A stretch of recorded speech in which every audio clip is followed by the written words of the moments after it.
Okay, everyone, we are live for the second episode of the second season's SFL Podcast. I am one of your hosts, Andy Hamilton, also known as the owner of the Vancouver Legion. We got two other co-sponsors with us. We got Mighty, as always, the owner of the Alaska Storm. Mighty, how you doing? I'm good. What up, everybody? And thanks for joining us in the SFL Insider.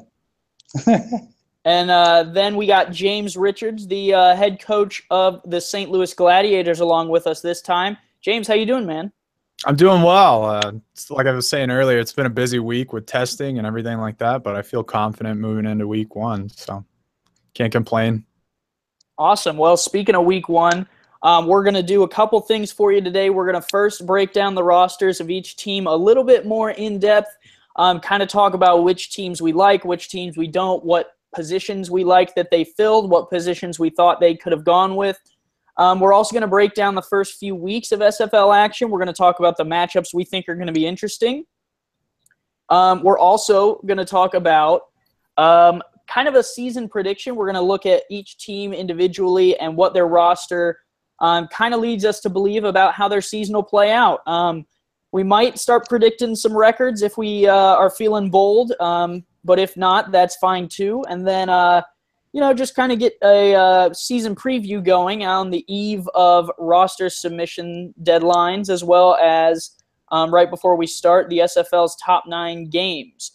Mighty, what do you think we should start with? Do you think we should go with the schedule or the rosters first? Well, let's do the rosters because as we address the schedules, people will have a better understanding as to why we're leaning certain ways. So we'll present the rosters first. Sounds good to me. We'll start alphabetically, and I'm going to screen share the document we have going. So let's get that up now. So there is the Alaska Storm roster, if everyone wants to take a look at that. They are starting off on the gold level with Ash Odom, the rookie running back, number 24. Then they'll have Evan Carroll, the gold cornerback. And then Alex Dominguez, Big Sexy, moves from tackle to end in the gold slot. Moving down to the silver level, DJ Drew, the cornerback. Optimus Klein, a wide receiver. Robert Merrill, another wide receiver. Ron Cochran is the rookie quarterback at silver. Down to the bronze level, Kodiak Denali retains his kicking position. Andrew Francis is the outside linebacker. Corey Carter, a rookie receiver, joins the Storm. Tony Willis moves over from Carolina to play strong safety, and Melvin Kalu at cornerback. Mighty, this is your roster, so we'll send it to James first. James, go ahead, and if you could, what do you think of the roster that Mighty's put together? I think there's a few key things that will shape the way Alaska looks this year. Moving Dominguez from D tackle to defensive end, is a bold move considering how dominant Dominguez was up the middle, and moving Klein from tight end to wide receiver and losing the tight end in general, I think that's going to be an interesting look considering how prevalent their run game was last year and then how often they were able to find Klein open from the tight end position. So I think for me, the big keys there would be Dominguez and Klein, and then everything else looks pretty standard for Alaska to me. Sure, and then I'll hop in. I think, Mighty, I like that you moved Cochran. I like that you moved your quarterback slot up to silver. I think that was one of the biggest concerns for us heading into last year, although Mock played pretty well down the stretch. The one funny thing that I'm kind of laughing at, besides the defensive end up there, your top 7 spots look a lot like what Carolina has done over the past 3 years that I've been a part of that team. So it kind of gets reminiscent for me. The defensive end obviously is an interesting, different twist on your top 7. I'm interested to see what Big Sexy will do moving from tackle to end, like James was saying. He also, I think you were saying he shed a few pounds, if that's correct. It'll be interesting to see what he does on the line and how that'll affect your cornerbacks who are playing there. You got 2 in the top 7, and then you got a third one down in the bronze level. That's interesting. Are you running no free safety? Is that what I'm seeing here, Mighty? I got no free, no tight end, And I have no free safety and no tight end. That's a very interesting decision. A lot of the times we see the teams, and James might know from St. Louis's season last year, because I believe they skipped out on the free safety as well, and it kind of burnt them down the stretch. They skipped out on the strong safety. Skipped out on the strong safety. Okay, I'm sure you've done your research then if you're skipping out on the free safety. But yeah, rarely do we see teams go with one safety. Usually it's two. So I'm interested to hear your thought process for that.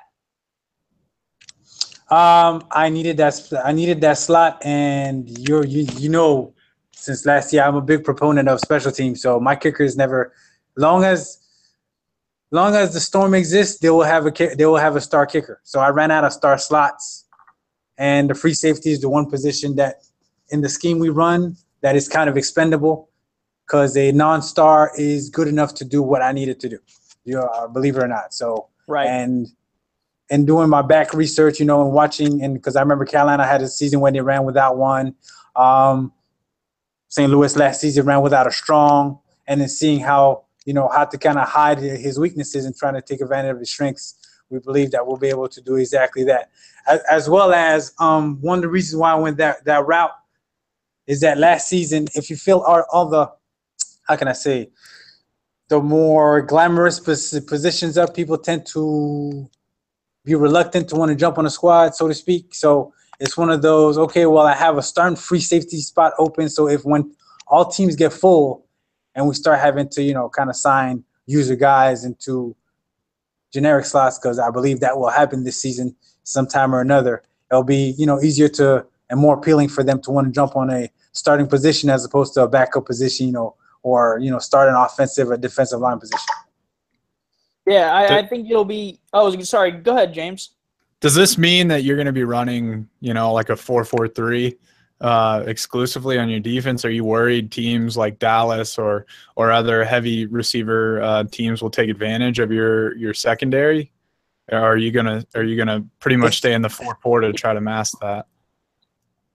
I'm going to put it like this, Richard. If teams believe that they can drop back 40 times a game and throw the ball successfully against us, and that's going to be a winning recipe, have at it.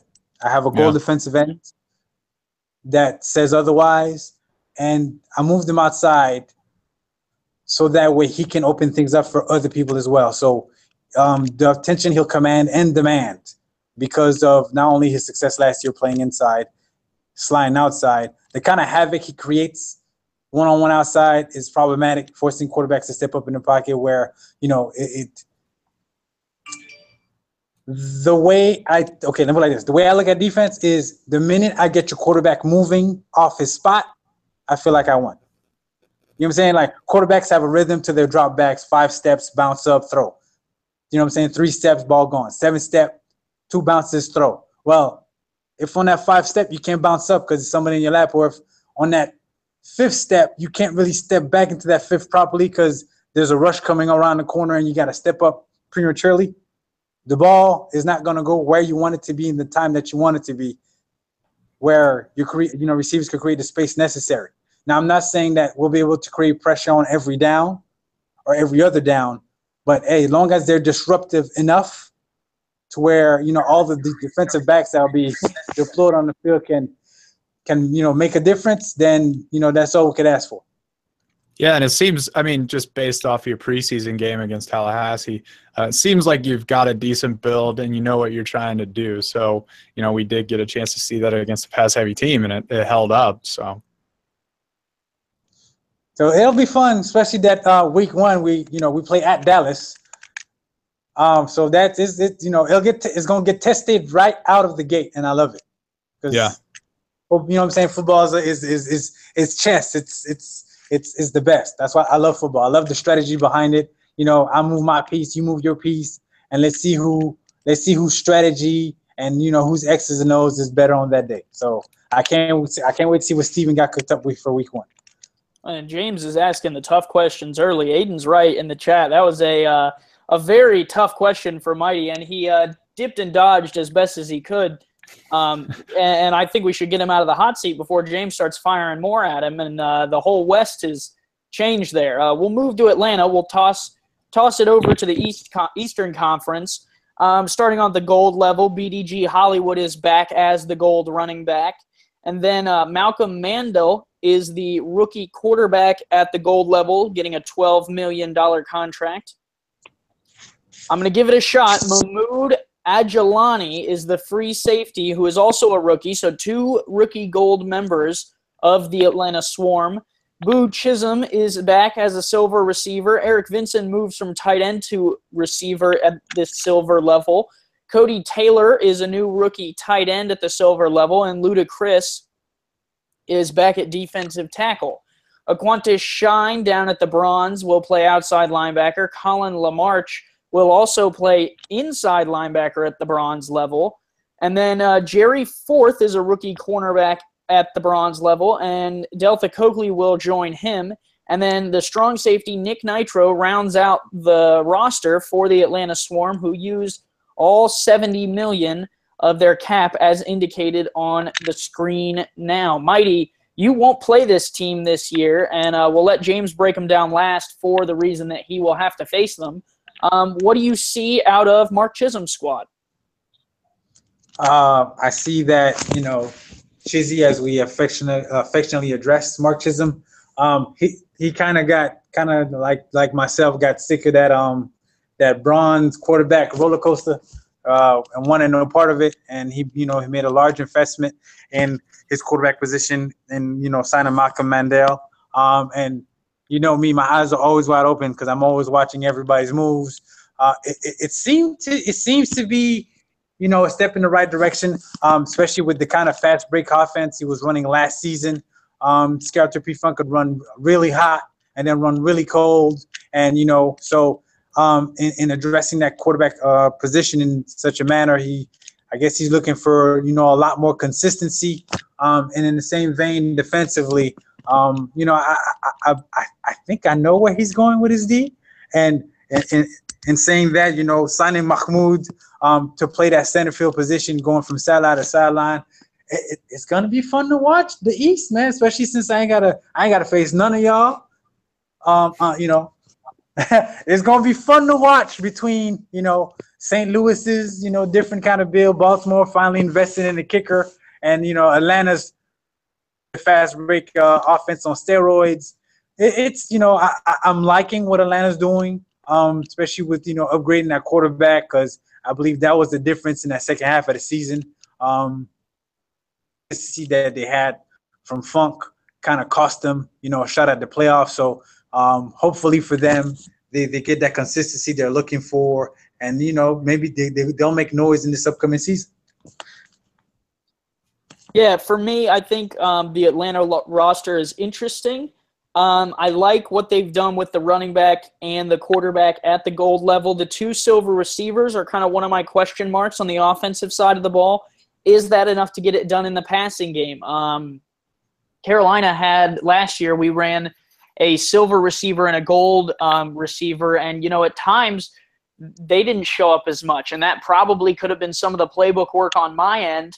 But if it is something in the AI that has question marks, and I mean our quarterback was silver at that level, so is investing in a gold quarterback worth it? We've seen teams have success with it, like Dallas, and then we've seen some other teams in the past who have kind of seen it go to odds and ends. LA last year I think had Matt South as a gold quarterback, and it kind of fell by the wayside. The other side of this that I think I'm concerned about is the defensive side. At the bronze level, you got 2 of them who are maxed out.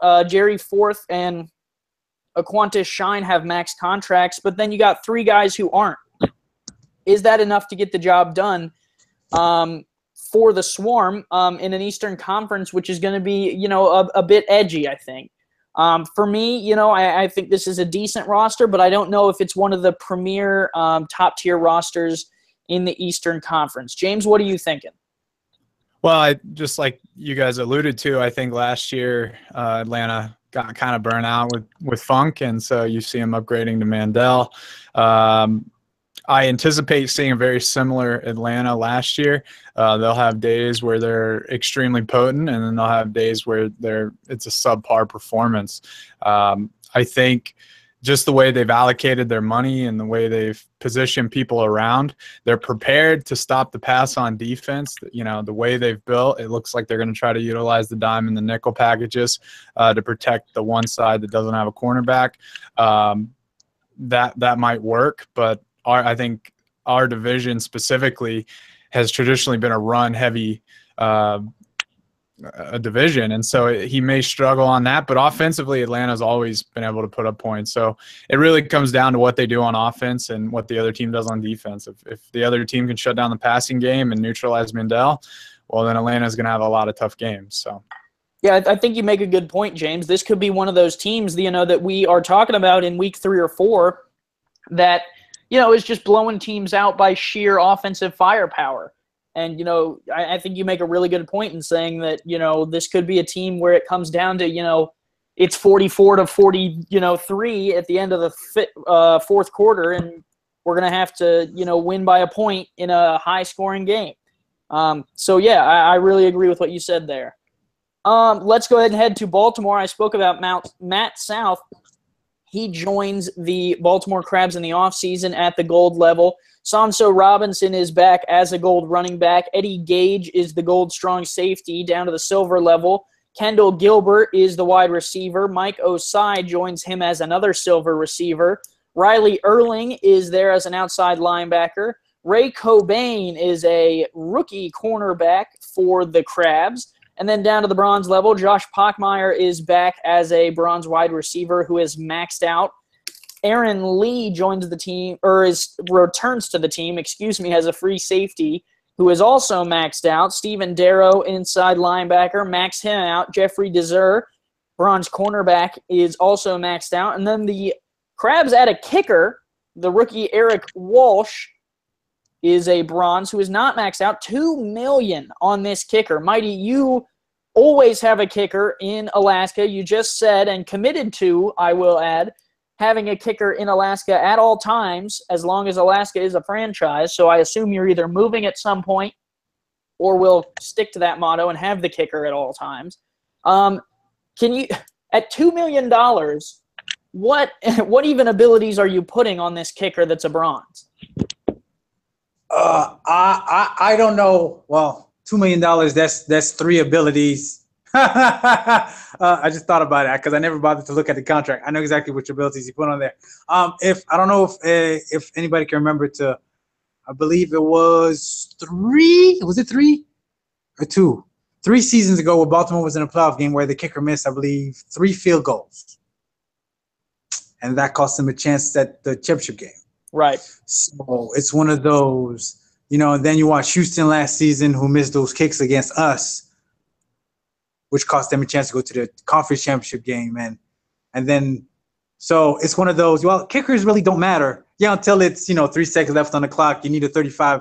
You need you're stuck on the 35, so you need like a 52-yard kick. And then here comes the kicker that you don't trust, and he can't make it.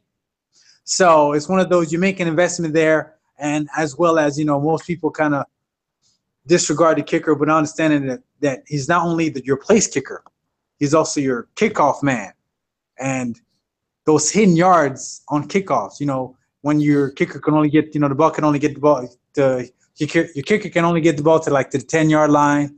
Then you tack on a 20-yard return. The team starts, so the opposing team starts with the ball around the 30, the 35, as opposed to getting the kicker. He kicks it, in the end zone, forces a touchback, or maybe they try to return it and they get stuck on the 21. That's 15 yards of field position. 15 more yards that your defense has to cover if you don't have a kicker. Yeah, I'm just saying there's strategy behind having a kicker. So, anybody wondering why Ramos and I always carry kickers, it's not just for points, people. It's for defense. It helps a great deal when the team got to go extra 15 every time you score. Yeah, at the end of the season, that's, 100, it's an extra 150, 200 yards of offense that you had, that your defense had to defend, which makes their lives easier because the more plays that they're on the field, the more bad things they can make happen to the offense kind of thing. So, I mean, overlook the kicker if you want to. I'm going to keep having a kicker. So, yeah, Baltimore's kicker got 3 abilities. It's like I said, it's the first season Baltimore invested in a kicker. You know, it'll reap dividends.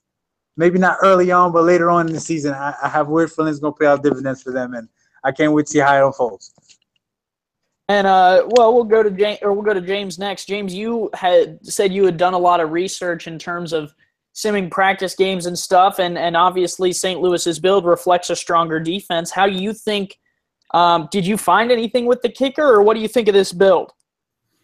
So with us, when we were running our simulations, during, I ran about 10 right before we submitted our playbook, but it was very bend but don't break. So I think Mighty's point of getting those extra 10 yards, every kickoff, and maybe even if they're in an onside kick, it might help out a little bit.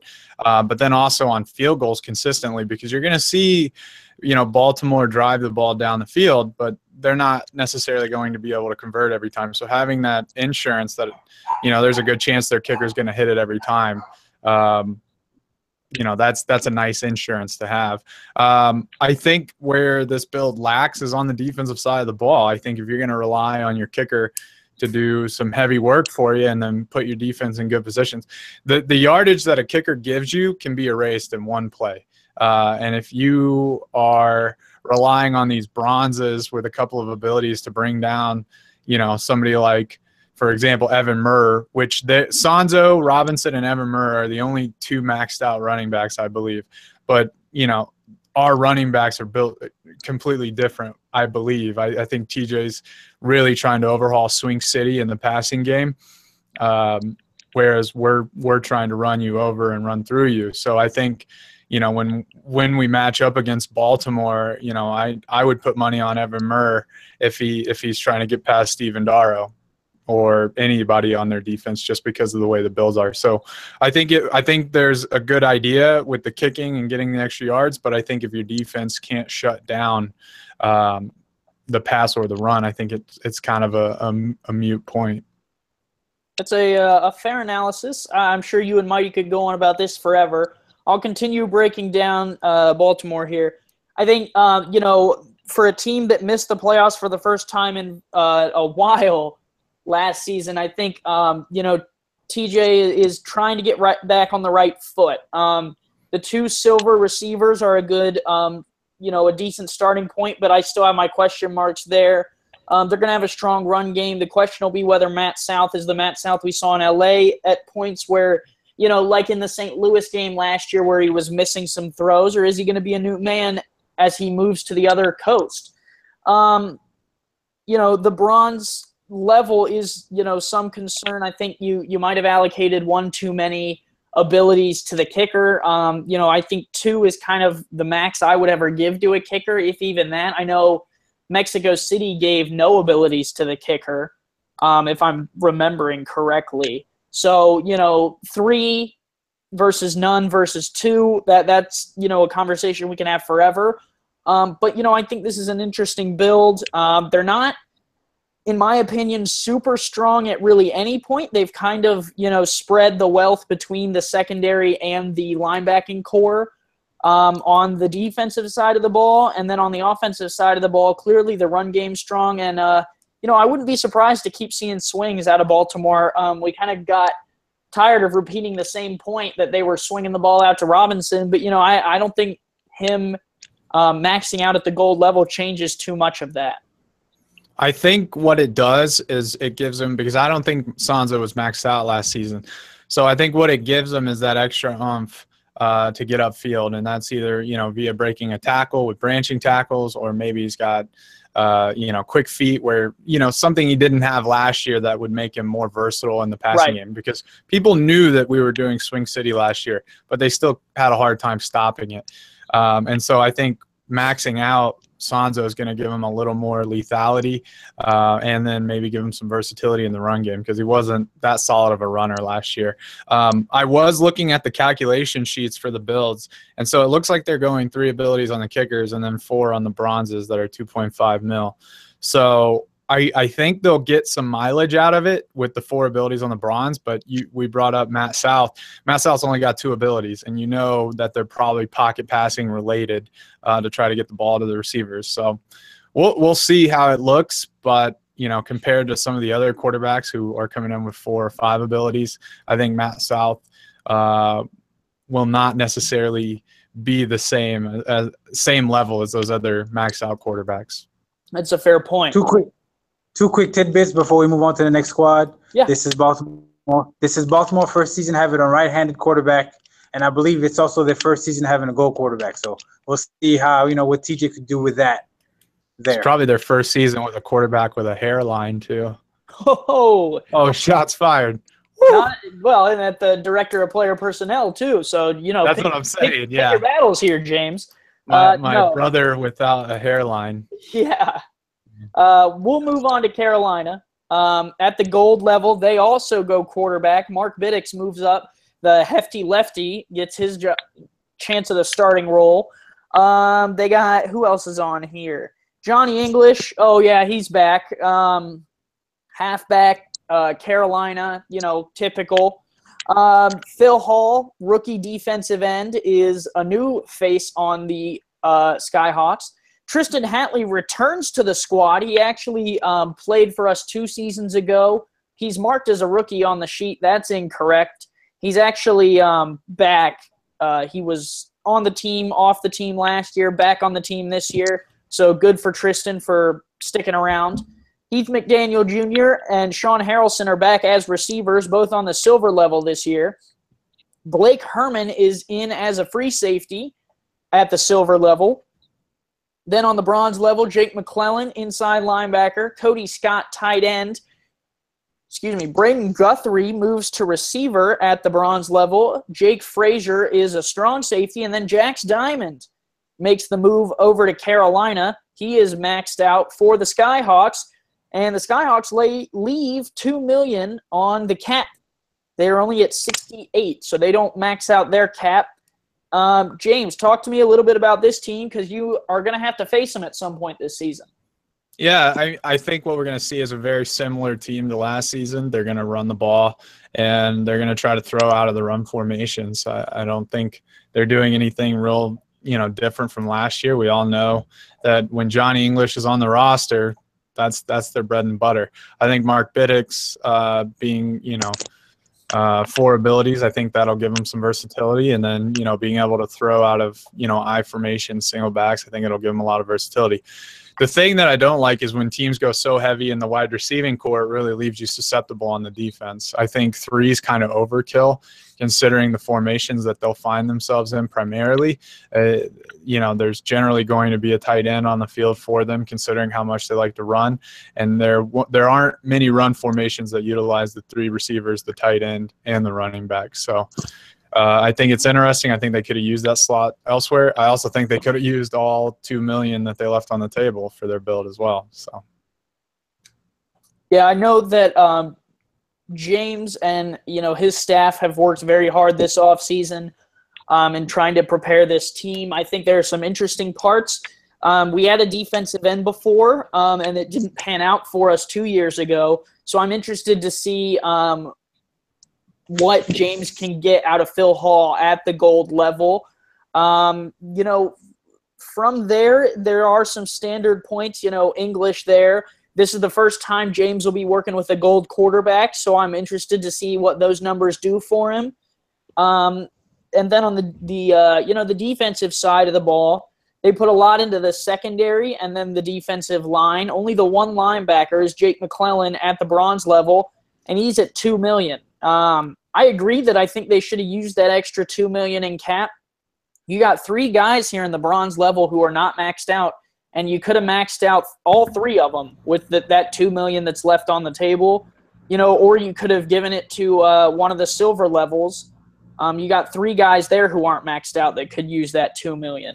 So that's kind of my concern point is that money's still sitting on the table. Mighty, what do you think of this roster?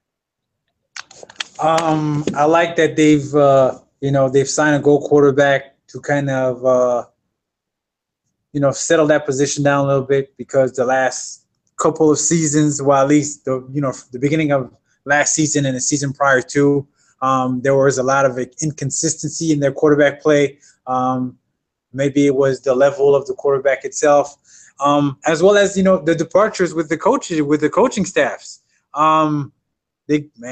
Andy's gone, Shan is gone. Mark and Shan did a good job last year, kind of like circling the wagons, making that that big push to get into the playoffs. But now Shan got his own, got awarded his own team for all that hard work that was recognized. Can Mark Biddix, can he continue the hot streak that the Skyhawks had? So getting that gold quarterback would definitely help out in selling that the offense down a little bit. We all know Johnny English will do what Johnny English does, which is basically run everybody over. Cheerleaders aren't safe, coaches aren't safe, fans that spray onto the field aren't safe when he's running the rock. So we know that's there. My thing is with that goal defensive end, will they use him properly? Because there's a way to go about unleashing the wrath of a defensive end, especially a upper echelon one like that. If you just expect them to run past the tackle every down, you got another thing coming. You basically wasted a gold position there.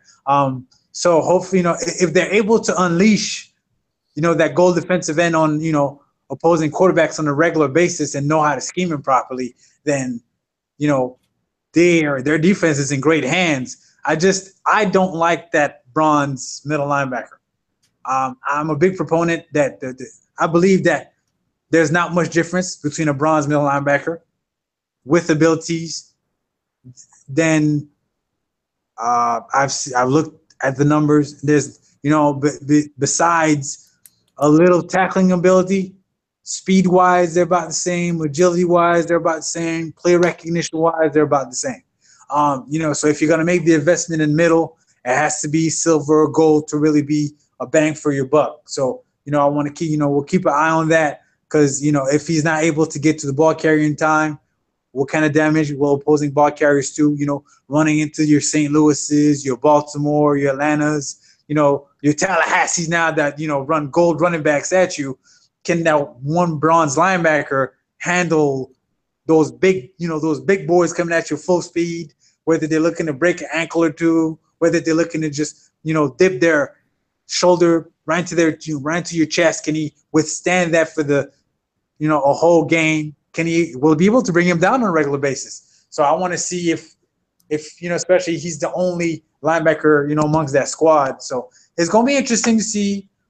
But, Carolina, Mark Biddix showed that he's up for the task, at least last season. Can he keep it going? Especially he got help from, I believe, Steel Panther is his another assistant on that team. Same guy. Okay, let's see. Biddix, that's Steel Panther. I thought they had another assistant though. There's another assistant that stepped up to the, to the challenge to help out. Heath McDaniel Jr. is their offensive coordinator. There you go. Okay, so let's see. He might be head coach. I can't remember specifically. Well, so let's see if those guys can step up to the challenge ahead and keep the new now winning ways of Carolina going. So sorry I was long-winded on that one, but there was a lot to explain, at least defensive wise. You're good. Let's keep moving. You talked about departures, Mighty. In Chicago, Shan Varner moves over. At the gold level, strong safety A.J. Barnes comes over from Tallahassee. Deion Hawkins, the halfback, coming over from Houston. E.T. King, the quarterback, comes over from Tallahassee. Then on the silver level, Alex Zeli departed Carolina to follow Shan to Chicago at the silver level for wide receiver. Blake Hamrack also followed Shan to be a silver cornerback. Kanye Rockefeller comes over. Kieran Watson, the only new player on this roster, new player to the league that is the silver wide receiver. And then down at the bronze level, Clint Hendershot is the outside linebacker who comes over from Carolina. Shan Varner joins that crew of men coming over as former Skyhawks at tight end. Espen Royale comes over to play inside linebacker at the bronze level. Davius Reed comes over to play receiver from Dallas. And Maurice Spurgeon completes that Skyhawk transition to Wildcat as he plays free safety, moving all the way down to the bronze level. let's talk about this a little bit. I'll start it out since I know Shan fairly well. Worked with him once or twice. I think, Shan really set out this offseason to kind of get a lot of the guys that the league respects. He wanted to put together almost a super team of players who have all had good careers and see if he could, build off some of the strengths that each one of those players have had. And I think he put together a pretty strong roster. I know Deion Hawkins is a great addition at running back. Shan knows quite a bit about running the ball, considering that he worked with Johnny English for so many years. So I think Hawkins could have a very big year in this style of offense. E.T. King comes over, some question marks there. The two silver receivers, are they going to be enough along with Davius Reed at the bronze level to kind of supplement his need to throw the ball? Two silver cornerbacks is a decent move. And then, they got the gold strong safety, so their secondary is not bad. The question will be whether Maurice Spurgeon, who's maxed out, can play as well as he did in Carolina, moving down a level. And then the front four, the outside linebacker and the inside linebacker at the bronze level, Mighty just raised some concerns about having a bronze inside linebacker. Will that play well enough? But I think this is a really strong roster. I think Shan did a lot of his homework. And, he's wasting $500,000 on this roster, but, I don't see that as a problem because he's maxed out the whole bronze level. I think he's got a pretty good team on his hands, and I think this might be one of the better teams in the East. Mighty, what do you think about this roster? You just spoke about the inside linebacker at the bronze level. What are you thinking about Rael on Chicago? I actually like this roster a lot. I kind of keep in communication with Shan. We talk about once every week, once every 2 weeks. And I really like what he did with this bill. I like the two silver wide receivers where you can't just key on one to take him away. I like the two silver cornerbacks. I got a little experience with that because we had two silver cornerbacks in Alaska last season. That's one of the big reasons as to why our defense was as stout as it was. So I like that step there. I like the fact that he invested in that bronze outside to kind of help out that bronze inside. So there's support there, so that bronze middle linebacker isn't by himself having to do all the heavy work. He'll have a bronze guy outside to chip in and maybe occasionally blitz and help apply pressure when necessary. So I like that. I like the league MVP in E.T. King. He was running last season. I believe he was the best quarterback in the league last season as well. So, remaining at that goal level, let's see if he could, be this best quarterback in the league 2 years in a row. He has the weapons to do damage. He got plenty of weapons on offense to do what it does. And we all know Deion Hawkins, from his days in D.C., from last season in Houston. Consistency is the name of the game with Deion. He's a big play waiting to happen every time he runs the rock. So it's a very well-rounded roster, and I believe they're in very good hands in Shan. And I can't wait to see what he does with this. Now that he got his time to shine, let's see what Shan can do with it. Right, they're going to be battling in the East. James, that's your division. How, as an opponent, would you look at the roster for the Wildcats? Well, I'd approach the Wildcats the same way I'd approach Carolina. They're really built to run or throw the ball, but they are susceptible on defense. Their builds are almost identical, except Chicago went with two silver corners, and they traded the defensive end for the outside linebacker. So I feel like you're going to see a very similar look out of both teams, and that's kind of fitting because that's how all the people who migrated over to Chicago came out of that organization. So I do respect Shan a lot, and I think he's got a good mind for the game, and I think he'll be able to figure out how to utilize this. But I do anticipate seeing a very similar team as with Carolina. I think they'll throw a lot out of run formations. I think they'll try to set it up to where they can catch defenses off guard, and then their gold quarterback E.T. King can slice apart people. So, yeah, I think, you make a lot of good points. This will be a tough team in the Eastern Conference. They're going to have to take on Cleveland in the first week of the SFL schedule. So let's take a look at the Stallions, who moved back from Las Vegas. Ronnie Nickens moving the team back to Cleveland, back home. And they start out with a gold wide receiver, Prince Escobar, to complement Mac Wavy Jr., both those guys coming over from Dallas. Koma Kaleka moves up to the gold level for this team. Flynn Starbuck starts the silver level off at wide receiver. Then David Overstreet is the halfback. Rick O'Reilly is a defensive end in this scheme at silver. Lorenzo Allen is a silver wide receiver. Then moving down to the bronze level, they add Max Blitz at defensive end, Brian Shark at strong safety, both rookies, Sean Lewis at inside linebacker, and Lucius Sanders and Aaron Tolbert as cornerbacks. Let's go back to James. James, what do you think about the Stallions? You are going to take them on in the Eastern Conference as well. Yeah, I think Cleveland's going to look a lot like Las Vegas of last year. I think defensively they're a little more built to try to compete with teams, but I think a lot of their success is going to be predicated on how much pressure the defensive ends can create. If they can't create much pressure, well, they're going to struggle. And if the defense can't get it done, it's going to put a lot of pressure on that offense, and we'll see. I like Mac Wavy. I know that Mac had a say in his build, and so Mac, it'll look like Mac that you saw in Dallas. And hopefully, Prince Escobar and Flynn Starbuck can get open and they can utilize those two assets. But I think, the fact is that they added a third wide receiver in the silver category might make this passing offense a little more lethal than some of the traditional three receiver builds that we've seen so far. Very good points. Very good points. I think Mac Wavy Jr., his first head coaching gig, I think that'll be interesting to see, what kind of identity he wants to build for his team. In Dallas, they were, throw first. But here he's got David Overstreet as a silver running back. Will David Overstreet be involved in the passing game? That could be something interesting and new we would see from Cleveland, or is he going to be that head-down runner that we're used to? I think, they put a lot into the offense here. 3 receivers in the gold and silver level.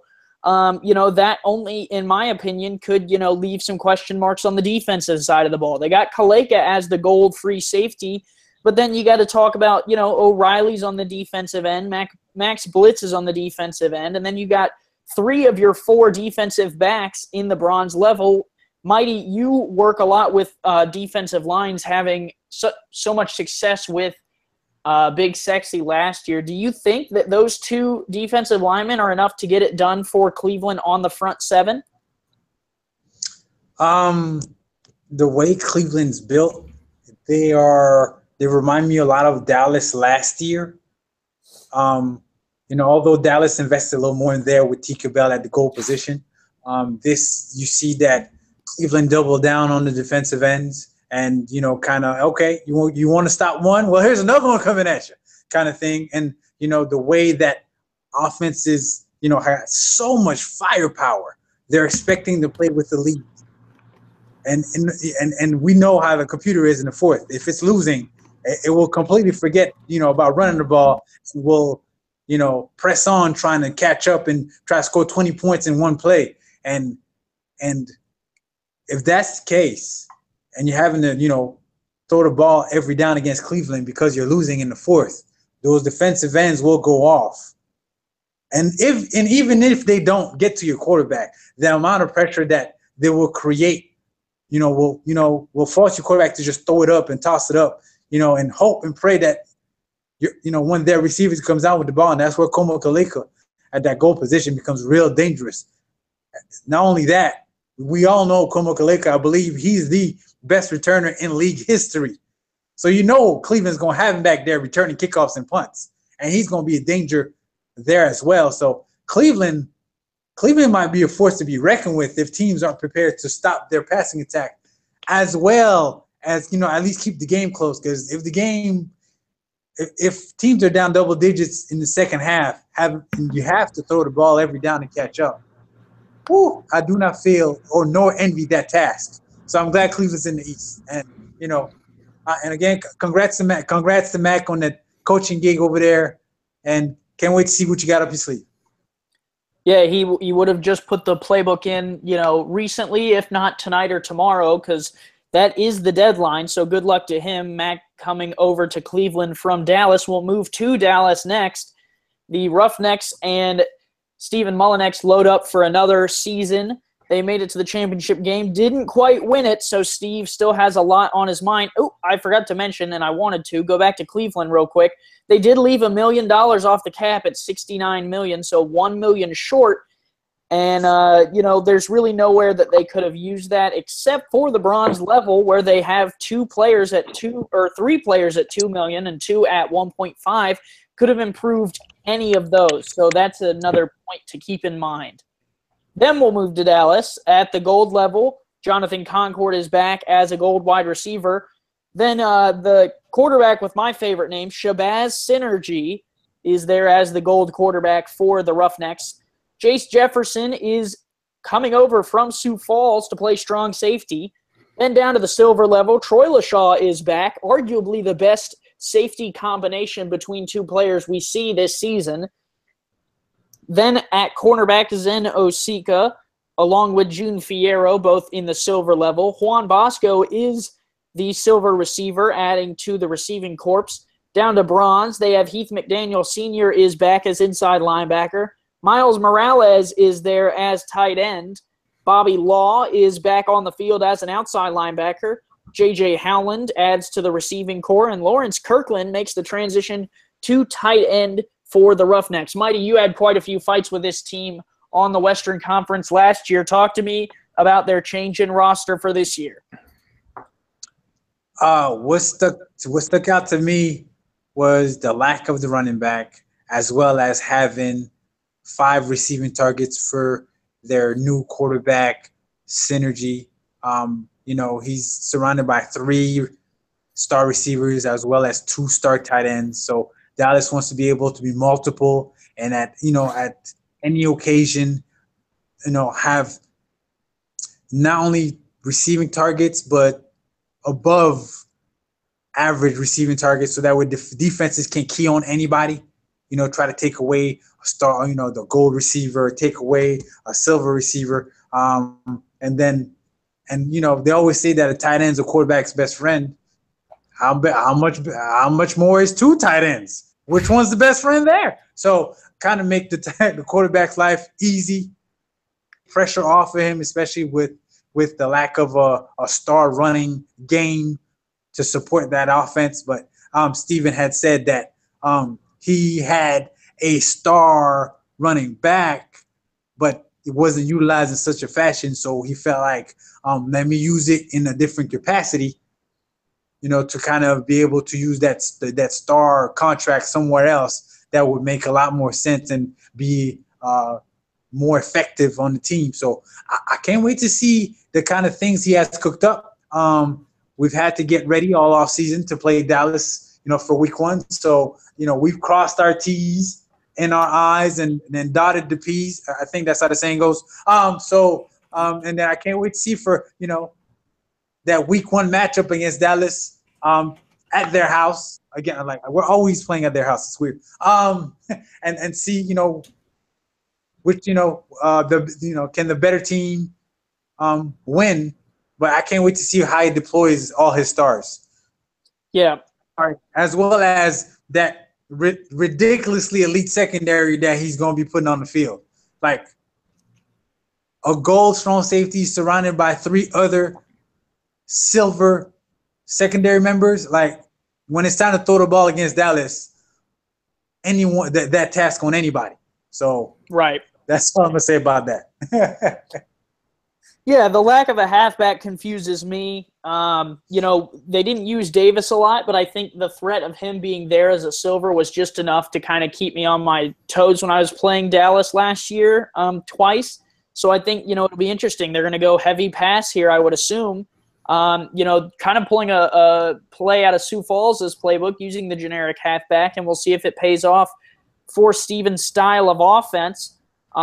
Sioux Falls seemed to get enough done with it last year, and maybe Jace Jefferson is over there whispering in Steve's ear, telling him all the secrets. So I think this is a very interesting build, and we'll be able to see, what it kind of has in its full-fledgedness in the first couple weeks. If they start out strong, I think this could be a team that, rumbles its way back into the playoffs, just like the Dallas of last year. James, what do you think? Yeah, I think, Dallas was a little upset when they couldn't keep up last season, and I think this is kind of that overreaction to that, and they want to be able to outscore people. I think there is a world where they could use King's formation to utilize the tight end, and depending on how they built him, they may be able to run the ball with him and do sort of like fullback dives and things like that, which out of a shotgun formation would be fairly successful, considering you're spreading everybody out with the other wide receivers. So I think there's an element of run still present there with the tight end in the backfield. But I do think this is kind of an overreaction. Considering how they lost in the championship game, I don't think they did very much to address stopping the run game. I forget how many yards Bose had, but it was quite a bit. And so Queen City's coming back with a similar build. And if they find themselves both in the championship game again, we're probably going to see a similar situation. So Dallas looks to get ready again to get going in the Western Conference. Another team they're going to have to face sticking in Texas would be the Houston Hyenas, who also were looking for a little bit more last season. They're going to reload up and see if they can get going again. In the gold level, they got William Choice, the new running back for the Hyenas. Cody Cantrell returns as a gold quarterback, and then another rookie at the gold level. Kit Moore comes in as defensive tackle. At the silver level, 2 receivers, Jamari Mito and DR Sim, and then 2 cornerbacks, Aaron Arrington and Tyleek Jones. At the bronze level, Darian Bowles is the outside linebacker. Carson Delhart is the inside linebacker. Joakim Rose is the bronze free safety. Corey Sims, the bronze receiver. And then Blake Chance comes over from Carolina at strong safety. 4 rookies in the bronze level, 6 out of 12 rookies on the team. I think this is an interesting build. I like the addition of Blake Chance. I think Chance did a lot in Carolina to help that team in their secondary. And I think DeMond's got a pretty decent secondary here. I think my question will be, can the cornerbacks play man-to-man against some of these gold receivers? Because that'll be some of the concern for them, considering that the safety top over the help might not be as elite as some of these other teams. They choose to max out 2 out of the 4 bronzes, both being the linebackers. So I think, that helps their front 7.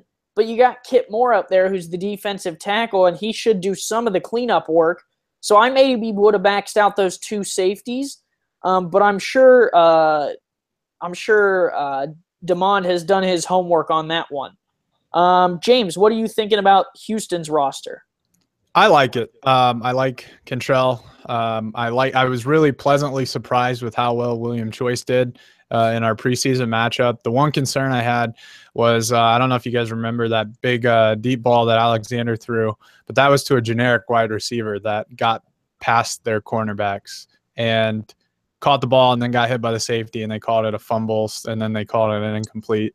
But if our generics were able to do that, I think your point about some of these teams with gold and silver and heavy receiver builds are really going to potentially give Houston some trouble. And if they even turn the ball over a couple times, you could see that being really problematic for Houston throughout the year. Fair points, all fair points. Mighty, let's toss it over to you. What do you think about this Houston squad for season 9? I like the build. I really do. Between the gold defensive tackle, the 2 silver corners, I understand the safeties aren't, elite, but, they're not generic, so they'll be able to clean up if that's all they're asked to do. And offensively, they surrounded Cody Cantrell with some very good weaponry. DR Sim does what DR Sim will do. A big play here, a big play there. If you fall asleep on DR Sim, he will hurt you. Jamari Mito, changing from his position from tight end to receiver. He's another big target for Cantrell to hit. You got the rookie Corey Sims. I'm pretty sure will be used in a fashion. The fact that they're not carrying a tight end doesn't alarm me. because, we're not carrying a tight end as well. And then we saw that it's not as big. It doesn't hurt as much as, most people would think, if you're able to scheme properly. And William Choice, can he step in? My question is, what kind of running back they're expecting William Choice to be. Is it going to be a pass catcher out the backfield? Is he going to be one of these big bruising backs that kind of hurt defenders and people's feelings on the way to the end zone? Is he going to be, is he going to be this speed back, type of guy? He's, lightning in a bottle. That's going to be interesting to see how they kind of strategize, to use William Choice. But if they could just calm down Cantrell and help him be more consistent, because last season, he was very up and down with his performances, and they could just, kind of, normalize and flatline Cantrell so his performances become more even. Houston's going to be a force to reckon with once again. So can't wait to see them on the field either. Right, and then we'll head a little bit south of the border of Texas. We'll head to Mexico City next. At the gold level, they got Ray Bentley moves up. First time Ramos, I believe, has had a gold running back, so good for him to move Bentley up. K.L. Barrett, a gold receiver. Devin Cabrera, a rookie free safety. Down to the silver level, Richard Montague and Pablo Zamora, receiver and strong safety, respectively. Ryan Moxon and Chase Story are the rookies here, tight end and outside linebacker.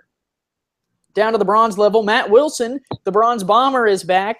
Joey Lynn and King Wallace are the cornerbacks. One of them is a rookie. That's Wallace. Cole Varner is the kicker with no abilities on him. And Dejon Swan, I said it correctly that time, is the rookie wide receiver. And I took my time because I forgot which pronunciation it was. Got it right.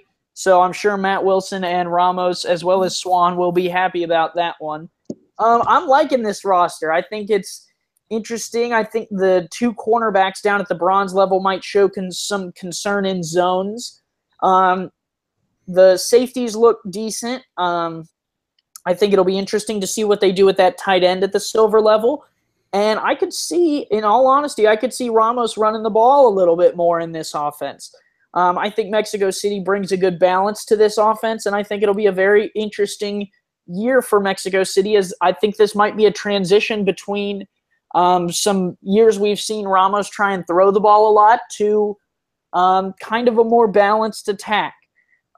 James, what are you seeing in this team that you like or dislike? I'm seeing a lot of similar builds across the league. A lot of teams are employing the 3-receiver gold running back setup. I like it. It provides a balance.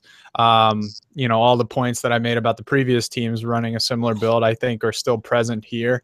I think teams are going to be open to more shootout style games, which isn't bad. I mean, at that point, you then put your secondary against theirs, and hopefully you come out on top with that. But I think Mexico City's got a really balanced offense. I think they'll be able to run or throw. I do have concerns about the defense, but I think that's true about any team that's running 3 receivers. So, fair points, very fair points. Mighty, what are you looking at when you look at Mexico City, considering you'll have to take them on? The fact that Matt Wilson's back to being the bronze bomber, the fact that Ramos made that large investment in bumping up Ray Bentley. Orbad, as we affectionately call him, or can Orbad tote the rock? If he's stuck in a shootout, will Matt Wilson be able to make the plays necessary to either keep them in the game or actually win the game outright? We know Ramos' secondaries are always ball hawking secondaries. With the bronze corners, be able to stay close to the receivers enough to keep that trend going. Zamora has last season Zamora was a problem, so we know what Zamora brings to the table. And we also know Ramos knows how to use these outside linebackers, whether at the bronze or silver level. And this year he got Chase Story, one of the best names in the SFL, by the way, at the silver level. So we know defensively, Ramos' defenses don't really stop people. That's not what they're about. They're one of the reasons why against James, it's about the extra yardage. Ramos has no problem giving up yards, but he's of the same mindset as I. As if you got to go more yards, that means you have to have more plays, and the more plays the offense has to go, the more likelihood I have, a chance to get a hand on the ball, deflect the pass here, cause a fumble there, and that's how, we kind of play defense. So him and I are of the same mindset there. So that's where that kickoff, the kicking game, and him making that investment in the kicker again kind of comes into play. So he's not of, stopping you. Now, he'll slow you down enough. You might be able to convert a first down here, a first down there. Can your offense consistently move the ball to get those first downs without being overly aggressive? Because it's in being over aggressive where you make mistakes and those defenders take the ball away. And next thing you know, you got a gold receiver streaking down the field for a touchdown, or you get this season a goal running back broke two people's ankles, and he's running down the sideline unimpeded to the end zone. So I like the balance that he has between his defense and his offense. I'm just hoping that the lack of outside strength in the cornerback position with the two bronze guys doesn't come back to, bite Ramos, because they're not as strong as they used to be as in season past. I think I would agree with you on that point, Mighty. I think I would agree that this, the team might not be as strong as, what we've seen, but I think, they are in for an interesting year nonetheless. Moving to Oklahoma City, still in the Western Conference here at the gold level. Pete Bruschi is back. The old man continues in the league, still alive somehow. Tight end Tiberius Bovine is back as a gold. Billy Joe Casper back. Down to the silver level, Caleb Hamby. Receiver, Joseph Redfeather.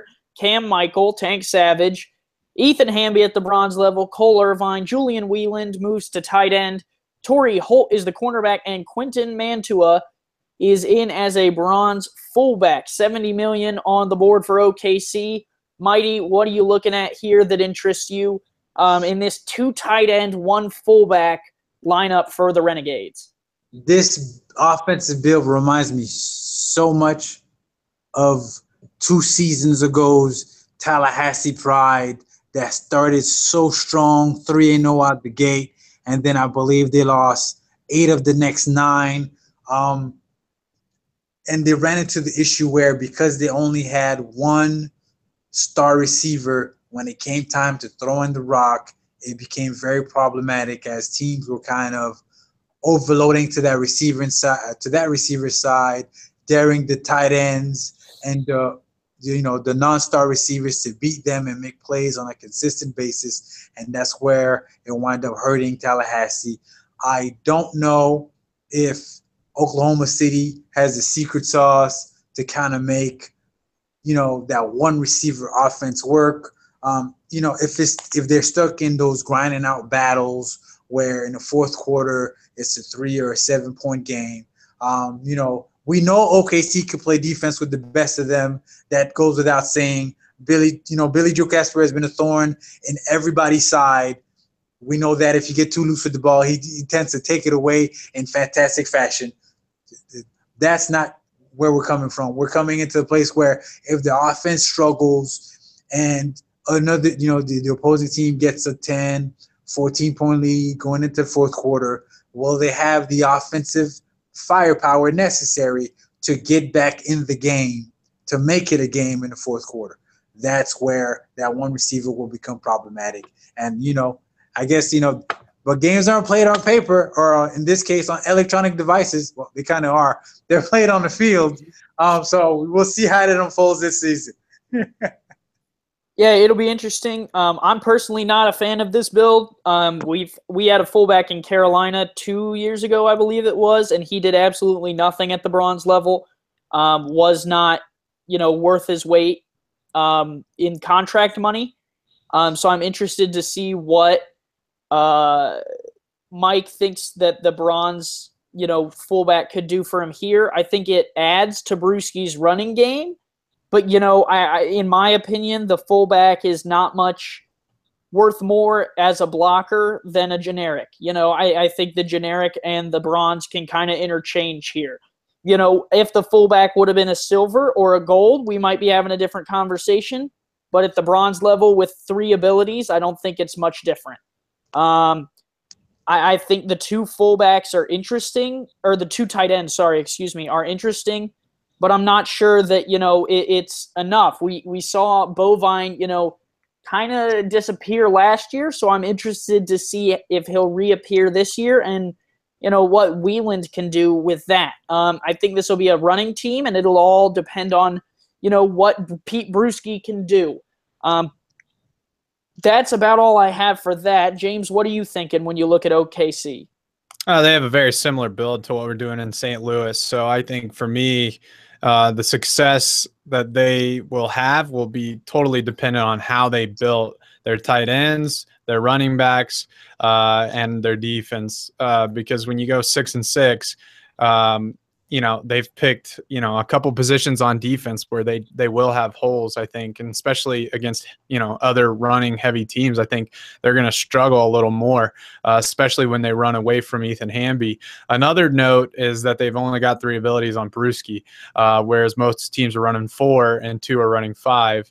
I think if they were going to be a run heavy team, they should have invested more heavily in Bruschi, because I think that he's probably got branching tackles, and if they're going straight for power, then he's probably got the strength ability. And I don't know what the third one would be for them, but that's going to allow Bruschi to be chased down. If he is running a speed version, then that's really going to limit how they're able to run the ball, I think. So I think their passing game, depending on how they built Bovine and the other tight end and the fullback, I think they can get enough out of it depending on how they built them.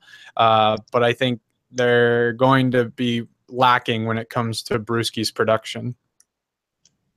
Yeah, I think it'll be interesting to see what Bruschi can do, and that's a good analysis point that he's only got the 3 abilities. Let's move on to the defending champions then, the Queen City Corsairs roster. At the gold level, Koa Kaleo is the gold defensive tackle. Kyle Walsh is the new halfback for the Corsairs at gold. AJ Caswell is back as a quarterback. T.E. Haynes III gets Chris Bush as a rookie receiver to join him in the silver room. Alex Cross is the rookie inside linebacker at the silver level. Michael Spurgeon comes over from Sioux Falls to play strong safety for the Corsairs.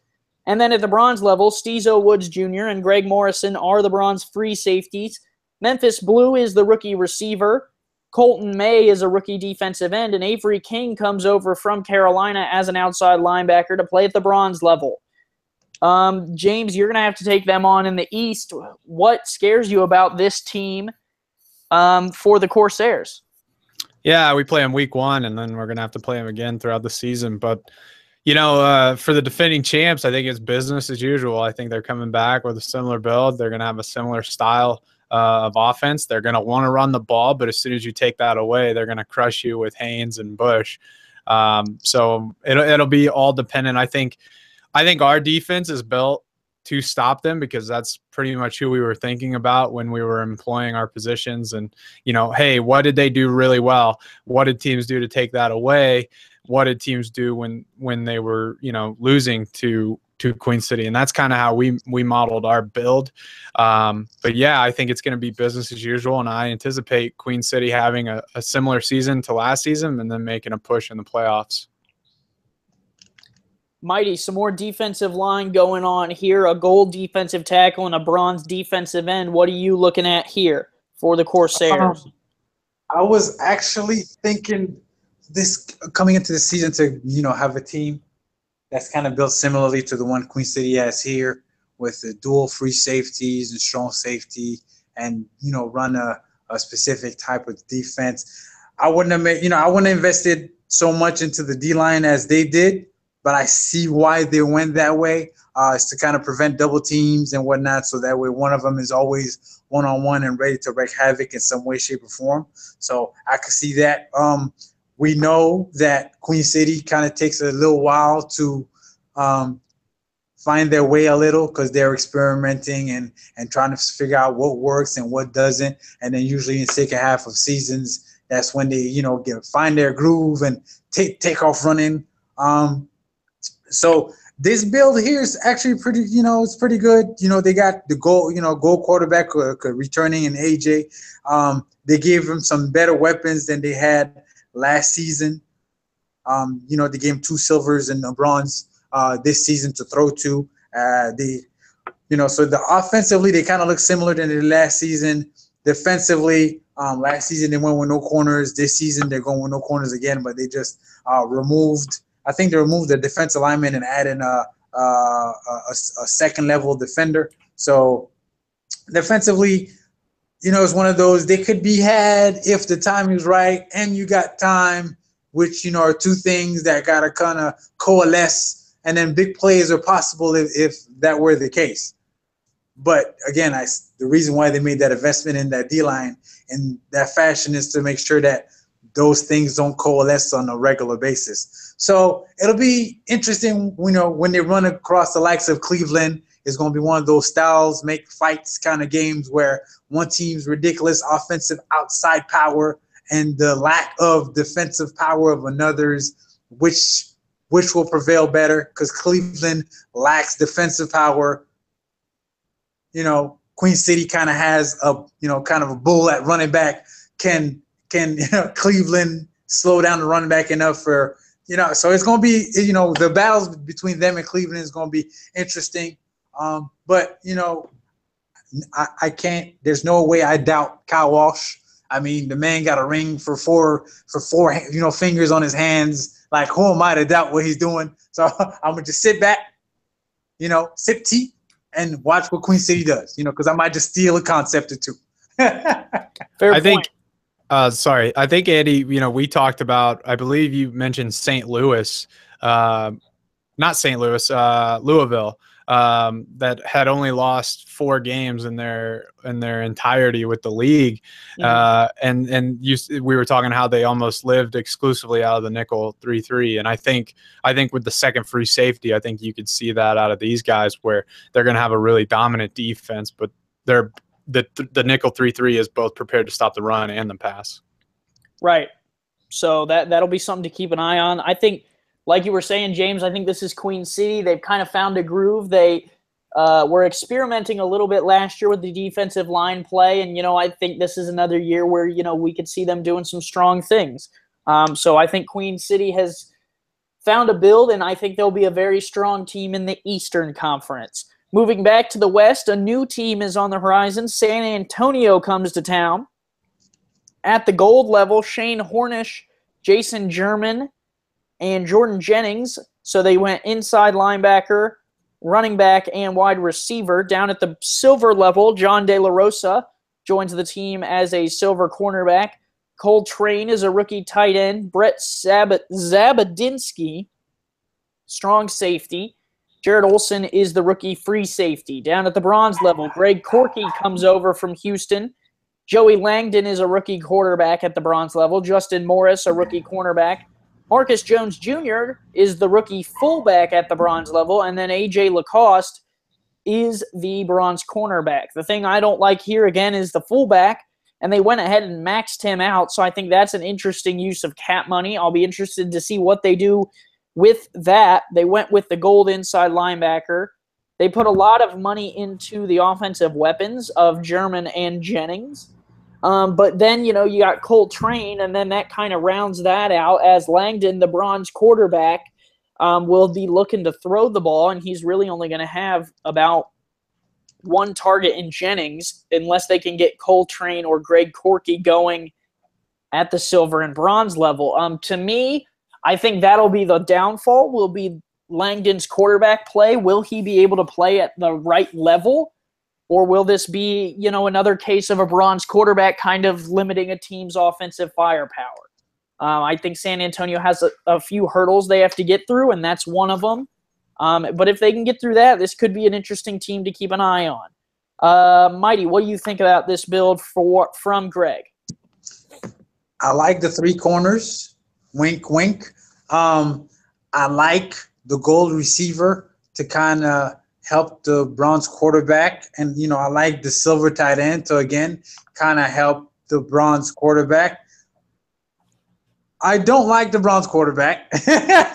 I live that life. I don't envy that life on anybody. Yeah, no thank you on that Browns quarterback. AJ Lacoste and then rookie Justin Morris. Again, I reiterate, I really like that 3 cornerback build, especially with the way teams are spreading out, running multiple receiver sets, having that extra defensive back kind of pays a lot of dividends because he's kind of a pseudo linebacker as well as a DB, meaning that he could chip in the running game if necessary and still not be a liability in the pass game because he's not only fast enough, he's also aware enough to recognize multiple pass patterns and be in the right place at the right time when and where he's supposed to be there. So that's what I really like a lot. Like I said, I don't like the quarterback. Now, mind you, he's maxed out, so that's going to help out a great deal. Maybe he has so a fourth quarter comeback or a laser or something like that to make his passes go where they need to go in crunch time. But it's another one of those. Got to keep the game close because if the game gets out of hand and you have to rely on him to make multiple consecutive passes, it could get dicey in a hot minute. So I we'll have to see how Corky deploys and this offense and kind of like what does he have in mind? Because another thing, what I really like about the defense, I love the goal middle linebacker because that allows Corky to kind of play any defense he feels like. And we know Corky's mind defensively is one of the best ones in the league. One game he'll come out in 4-3 exclusively, and the next game it's 3-3-5 and 3-2 and nickel, and so that middle linebacker will allow him to play any defense he pleases to kind of be able to either stymie or at least slow down opposing offenses. So besides the quarterback, I really like the build that he's put together. James, we'll toss it to you. You are using a fullback. What do you think about Marcus Jones Jr. being at the bronze level? I like it. It depends how they plan on utilizing it. Like Mighty said, the build across the board is fairly strong. I love the inside linebacker. It depends completely on what they put on Marcus Jones Jr. But I think the fact that they added a fullback to their repertoire, their roster, I think we're going to see a heavier run team with this build, with the capability of throwing it. They have 2 receivers on contract, so I think I like the build overall, and I think it's a pretty good build. I think they'll be very similar to both St. Louis and Queen City as far as what we can expect or Oklahoma City. I apologize in the build perspective, but it all comes down to what they assign to each player. Fair assessments. Let's move on, James. We're going to move over to your team. St. Louis Gladiators are going defensive heavy here in the Eastern Conference. We'll talk about the golds here. Evan Murr is the gold halfback. Freeman Peltier, free safety, is also at the gold level. And then the defensive tackle, John Barson, rounds out the gold tier of players for the Gladiators. We'll move on to the silvers. Cornerback Colin Douglas is back. Greg Hattenshaw is the silver strong safety. Ron Wild is the rookie cornerback. And then Elijah Swaim is the tight end. Down to the bronzes, another bronze quarterback, Ethan Alexander, the rookie, who is from St. Louis. Aiden Friday, the outside linebacker. William Davidson, the inside linebacker. Garrett Rowland, another bronze fullback, Declan Slaughter is the rookie outside linebacker, and that rounds out the $70 million roster for the Gladiators. Mighty, you've spoken outwardly that you're watching what St. Louis is doing and keeping an eye on it. What do you have to say about the roster that James and the Gladiators put together?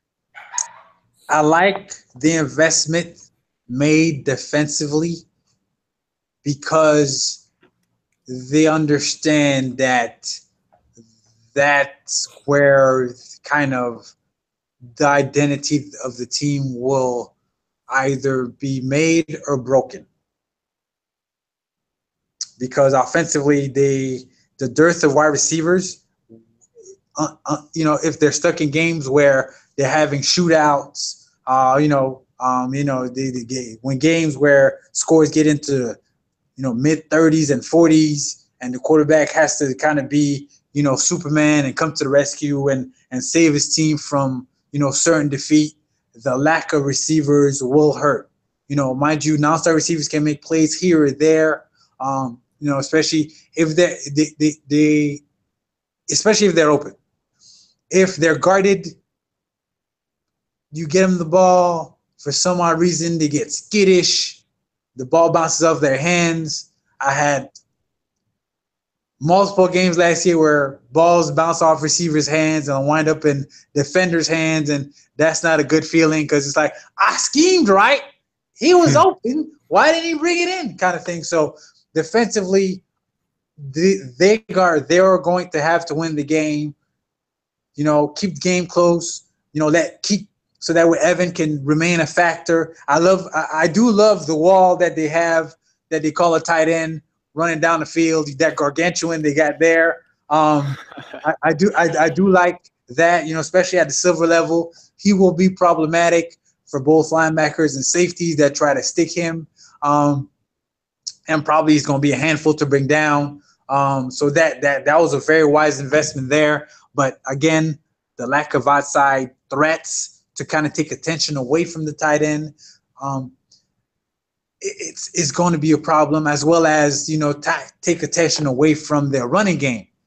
It's going to be an issue there as well. So again, it's going to be on the defense, keep games close. Keep games to 17 to 20-point range. That meaning the quarterback doesn't have to win it. He just doesn't have to. He just, please don't lose it for us. Let our running game. Let that the giant that's moving down the field. Put it within vicinity to give him a chance to come down with it, kind of thing. But like I said, I love the goal running back. In Alaska, that's what we do, goal running backs. I love that the tight end. I love them understanding that because the receivers aren't there, the defense will have to win it. So they made a great investment there. I love the goal defensive tackle and the fact that they bring back the staff that they had last season on top of bringing outside help to kind of, because they kind of got their sea legs under them in the last 4 games last season, understanding how to deploy the defensive unit they were fielding. So this season they kind of hit the ground running on that side of, and keep that going, as well as, okay, we have a goal running back. Let's keep feeding him the rock, keep games close, and in the fourth quarter, let him win the game for us, kind of deal. So that's where I expect, St. Louis to kind of cater their team to. So that first game against Queen City, generic receiver versus generic corner, who will win? That kind of thing. That's going to be interesting. That's the storyline for week 1. So I can't wait to see how y'all use those boys and put them on the field. Well, James, we were talking before we started the broadcast about how you were pleasantly surprised with how the generic receivers were working for you. What do you have to say in response to what Mighty was saying about how, they might not be as reliable as you would like? I'd say he's 100% accurate. We ran simulations with all 3 sets of generic receivers just to find out which one would fit our offense the best and really utilize where we spent the money the most. We tried deep threats. They dropped the ball too much. They'd get open, sure, and they'd draw attention away, but when we needed them to catch the ball, they wouldn't. Balanced didn't seem to go so well either. They tend to drop the ball as well. And then, we ended up settling on possessions, and we've been pleasantly surprised in all the simulations. And then the preseason game, we saw one of the generics beating a contractor corner. So it's doable in our simulations. They're catching the ball when we give it to them. With that said, we don't give it to them that often. So we're really limiting their exposure. We understand the weak points of our offense, and we're going to try to avoid that. I will say this, we are prepared for teams that try to stop the run. We have put in some fail safes that allow us to throw the ball when we have to. And I think we're going to shock a lot of people with how successful our passing game can actually be. Well, I'll be interested to see what those fail-safes are because I'm not seeing them on paper, but like Mighty said, that's why we sim the games.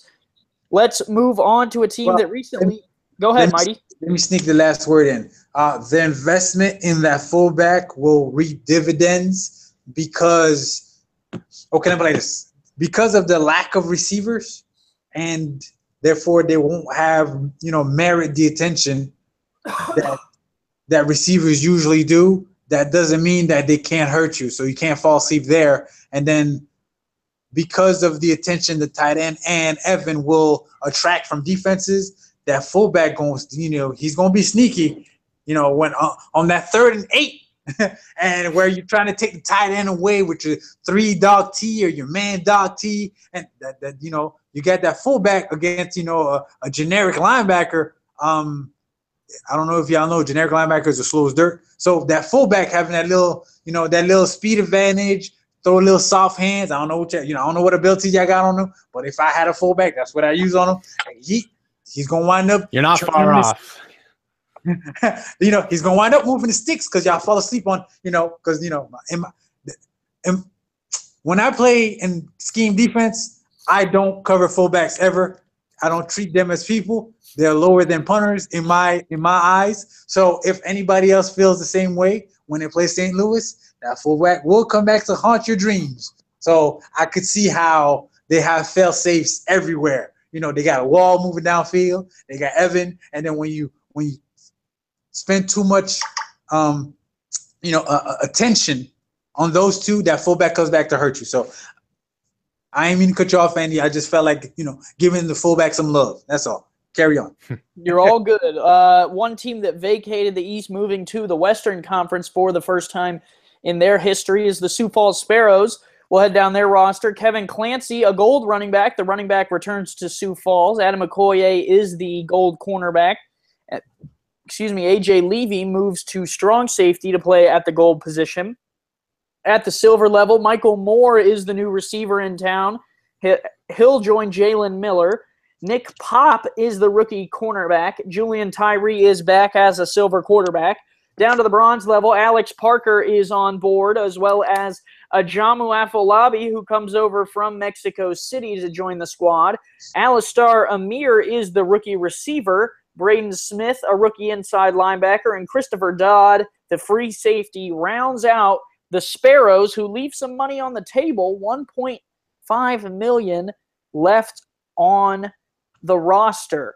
I think that's an interesting point to bring up because what it looks at here is, that 0.5 that you're missing there to make it an even $2 million to go into the silver level. It would have to come out of the bronze level. They maxed out all of their bronzes, and that takes away from the silver level where everyone's getting 4 abilities, and then the gold level is really what lacks here, with Adam Okoye only getting 1 ability as a gold cornerback.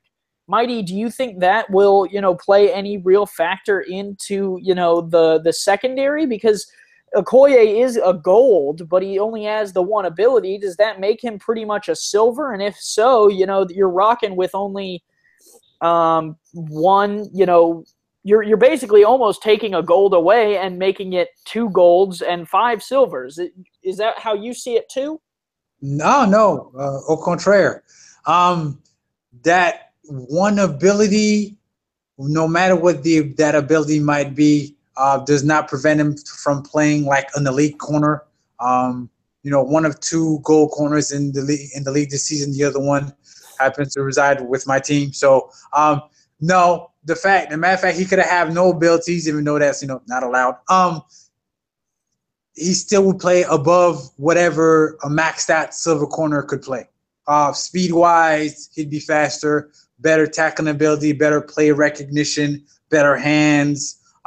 So the fact that he has 1 ability does not concern me. Matter of fact, their secondary is another loaded secondary where they have 3 upper tier defenders, 2 golds and 1 silver The only lower tier defender they have there is their free safety as a bronze, and he's maxed out. So they spent quite a bit of dividends there, showing up that secondary, but they didn't skimp out because their second level defenders, those linebackers, they have 3 on their roster, kind of like they did last year. The only thing they're missing, the only difference between last year and this year, aside from the goal corner, is the fact that they're not carrying a defensive lineman this year. So Alex Parker won't be jumping off sides, 6 times a game like he did last year. Not a shot, just speaking facts. So offensively, it's very similar to what we're doing in Alaska, where they're carrying 3 receivers, 2 of them being silver, a gold running back to kind of, be your bell cow, your Mr. Everything, with surrounded with a silver quarterback. So I could understand what he's doing offensively, especially with last year's experiment where, he only had 3 offensive stars. 2 were, a gold quarterback surrounded with a gold receiver and a silver receiver. So he kind of wants this give the quarterback a little more help, seeing that he's a lower tier. He's not as high tier as he was last season, and kind of, still have a fully loaded defense. So I see what Jason's doing, and especially now with him in the West. Andy, I believe he's your first opponent, so nope. You could tell us. No, he's not. No, I got Ramos in Mexico City. Oh, you got Ramos in Mexico. Okay, so it's gonna be fun watching Sioux Falls. That loaded secondary, and then that loaded second level of the defense. Will they be able to get to the quarterback? In a reasonable time and fashion to let those defenders tee off, on either the ball carrier, or whatever receivers out there with, blanket type coverage, or will it, or won't it matter because of how good the second and third level of their defense is? So, time will tell. We'll see. But I like the loaded defense, and I like how they, kind of surrounded their silver quarterback with all the help possible, without having, to invest as much, because they're not carrying a tight end on their roster either. So they have. I like the build. It's very balanced. In other words. Yeah, I think you're right. And Jason, always will have a solid team. I don't think anyone's doubting that. James, how do you think his move to the Western Conference will be affected by the roster that he's put together? I think it plays perfectly into the roster that he's built. It's a pass-heavy conference, against like Dallas and other teams that are built similarly. I can't talk, but I think his build reflects the conference, and I think it matches up well against the other builds. As Mighty said, it's a very balanced build. Out of all the teams that left money on the table, this was the team that it made the most sense with. The 1.5 really doesn't affect him too much. To Mighty's point, he's probably going to put coverage on Okoye, and Okoye is going to be able to stick with a lot of the wide receivers. So, I think out of all the teams that left money on the table, this team did it the right way, and it made sense, whereas the other teams, they could have put abilities elsewhere. I think the Sioux Falls Sparrows, they'll look very similar to what they did last year. I think they'll throw the ball and they'll try to put up points. And, I like the fact that they invested heavily in the secondary and the linebacking core, and I think it'll bode well for them moving over to the West. All right, we'll go back to the East for the final team over there, the Tallahassee Pride. The gold level, J. Calvin Kim is back. Dylan Rowland is the inside linebacker. Christian Christensen is the new rookie quarterback. Jared Cochran and Ken Gossett are the receivers. Bernard Gordon and Pete Secord are the safeties at the silver level. Moving down to bronze, Wesley Weeks is the rookie tight end. Jake Berry, the defensive end. Ryan Nadenson is the outside linebacker. Jake Moffitt is the rookie defensive end, and Bones Malone is maxed out on the bronze level for the Pride, who fought Alaska last night in the training camp battle. James, did you catch any of the game? And if so, what did you think of the Pride? Yeah, I thought they performed, like they did at the end of last season. I for whatever reason, Tallahassee wasn't as prolific as when they started, and they started out really slow against Alaska. And that's credit to Mighty and what he's done over there. I think we're going to see a heavy dose of 3-4 out of these guys, or even the 3-3 nickel. I anticipate them trying to take away, they're going to get a lot of mileage out of the two defensive ends and all three linebackers. I imagine Roland's probably running leadership. So, I mean, it's really going to boast the effectiveness of the defensive ends and the linebackers and potentially even the secondary if he's dropping back. I like the defense. I think it's balanced. Offensively, I have a lot of concerns. I don't think this is going to be the same prolific Tallahassee team that we saw last year. I think you're going to see more runs out of them, and they're going to try to employ a bend but don't break defense, and then hopefully their run and pass game can kind of keep it close. I think that's a very fair analysis. Mighty, what do you think when you look at the Pride, who I think are going to be working without Thomas Paternity this season? That is correct. T-Pat won't be joining them this season.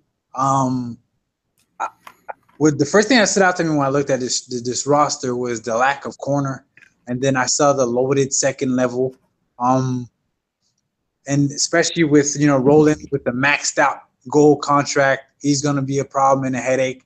So they made a full investment to make sure that what happened to them in the playoffs, where I believe Marcus Allen just scored another touchdown.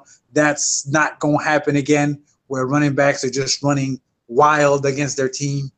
That's why that second level that's one of the reasons why that second level is so loaded, as well as with that investment in two defensive ends. Playing with the lead in the fourth quarter, those defensive ends will definitely light their hair on fire and come after that quarterback with reckless abandon. And, skittish quarterbacks tend to throw the ball up in desperation. And that's when, your defense can make a play on the ball, take the ball away, and either put the game away or put the game out, or you know what I'm saying, or end the game completely. So I'm not one that favors running with no corners, but I can understand the strategy behind running with no corners. And to me, this is a very well balanced roster. The gold quarterback and the two silver receivers give him targets. Good enough targets that could get open for the most part against any coverage, as well as a big target in the middle. He might not be as good a player as Menander was last season, but he's nothing to laugh at either. He will be a safety valve if the receivers are taken away, and then a goal running back in Tallahassee, that's unheard of. Well, Jay Calvin-Kim was awarded a gold contract this offseason, so that's going to be another thing to look out for in Tallahassee. We know what Frank can do with a silver running back. What more can he do with the gold running back at his disposal? So it's going to be something to watch. So the build is well balanced. Well, to me, it's well balanced enough that to make them competitive, and I can't wait to see how Frank uses a gold running back. Fair points, all fair points. I think now we will go ahead and move to the final team on the SFL list. The Vancouver Legion round out the Western Conference. All but 3 rookies on this team. Gold Cade Stevens is the premier receiver. Yvonne Sanchez is the rookie running back. Caden Carter, the rookie strong safety. Corey Jones, one of the only veterans at silver receiver. Drew Hamilton comes over as a generic position on Carolina to play free safety. Brett Killian is the rookie receiver at the silver level. Chris Nissen is the silver cornerback. Frank Champion and Marquise Reed are the linebackers at the bronze level. Michael Lowry is the tight end. Tom Pepper is the rookie quarterback for the Legion. And Terry Crow rounds out the roster as the bronze cornerback. James, you're not going to have to play this team, but what do you think of the build? I think it's going to be reminiscent of last year's Atlanta. I think Pepper's going to try to be the Skeletor P-Funk of Canada. And, you're going to live and die by them. I think your team's set up very similarly to the other teams that are running a gold running back and 3 wide receivers. So, if one team tries to key in on one, that'll leave them open. I'm just guessing here, but I think Vancouver is going to look very similar to Baltimore's offense with the swing city and throwing the ball. So depending on how you built Pepper, I think that'll really determine how far your offense goes this year. And just like the other teams I mentioned, it's going to be a lot of shootouts with the lack of depth on defense. That's a fair point. Fair point. Mighty, you will have to take on this team that is in front of us. What do you think of the build? I like it. We've spoken before about your build, and I like the build. I just don't like that Browns quarterback roller coaster. That's my only thing. When down in the fourth, or for some odd reason he thinks that there's an advantageous matchup where there are 16 defenders just in the way. That happens occasionally. So hopefully the fact that Ivan Sanchez is your running back, that goal running back is going to be there to kind of relieve pressure, as well as having Kate Stevens kind of be able to dominate whatever matchup he has. If those two are able to play either as good or beyond their level, now I understand they're both gold stars, but if they're able to kind of take over games, that'll take a lot of pressure away from Tom. Don't call me Dr. Pepper. So that's where it is. That to me, that's the key to your season.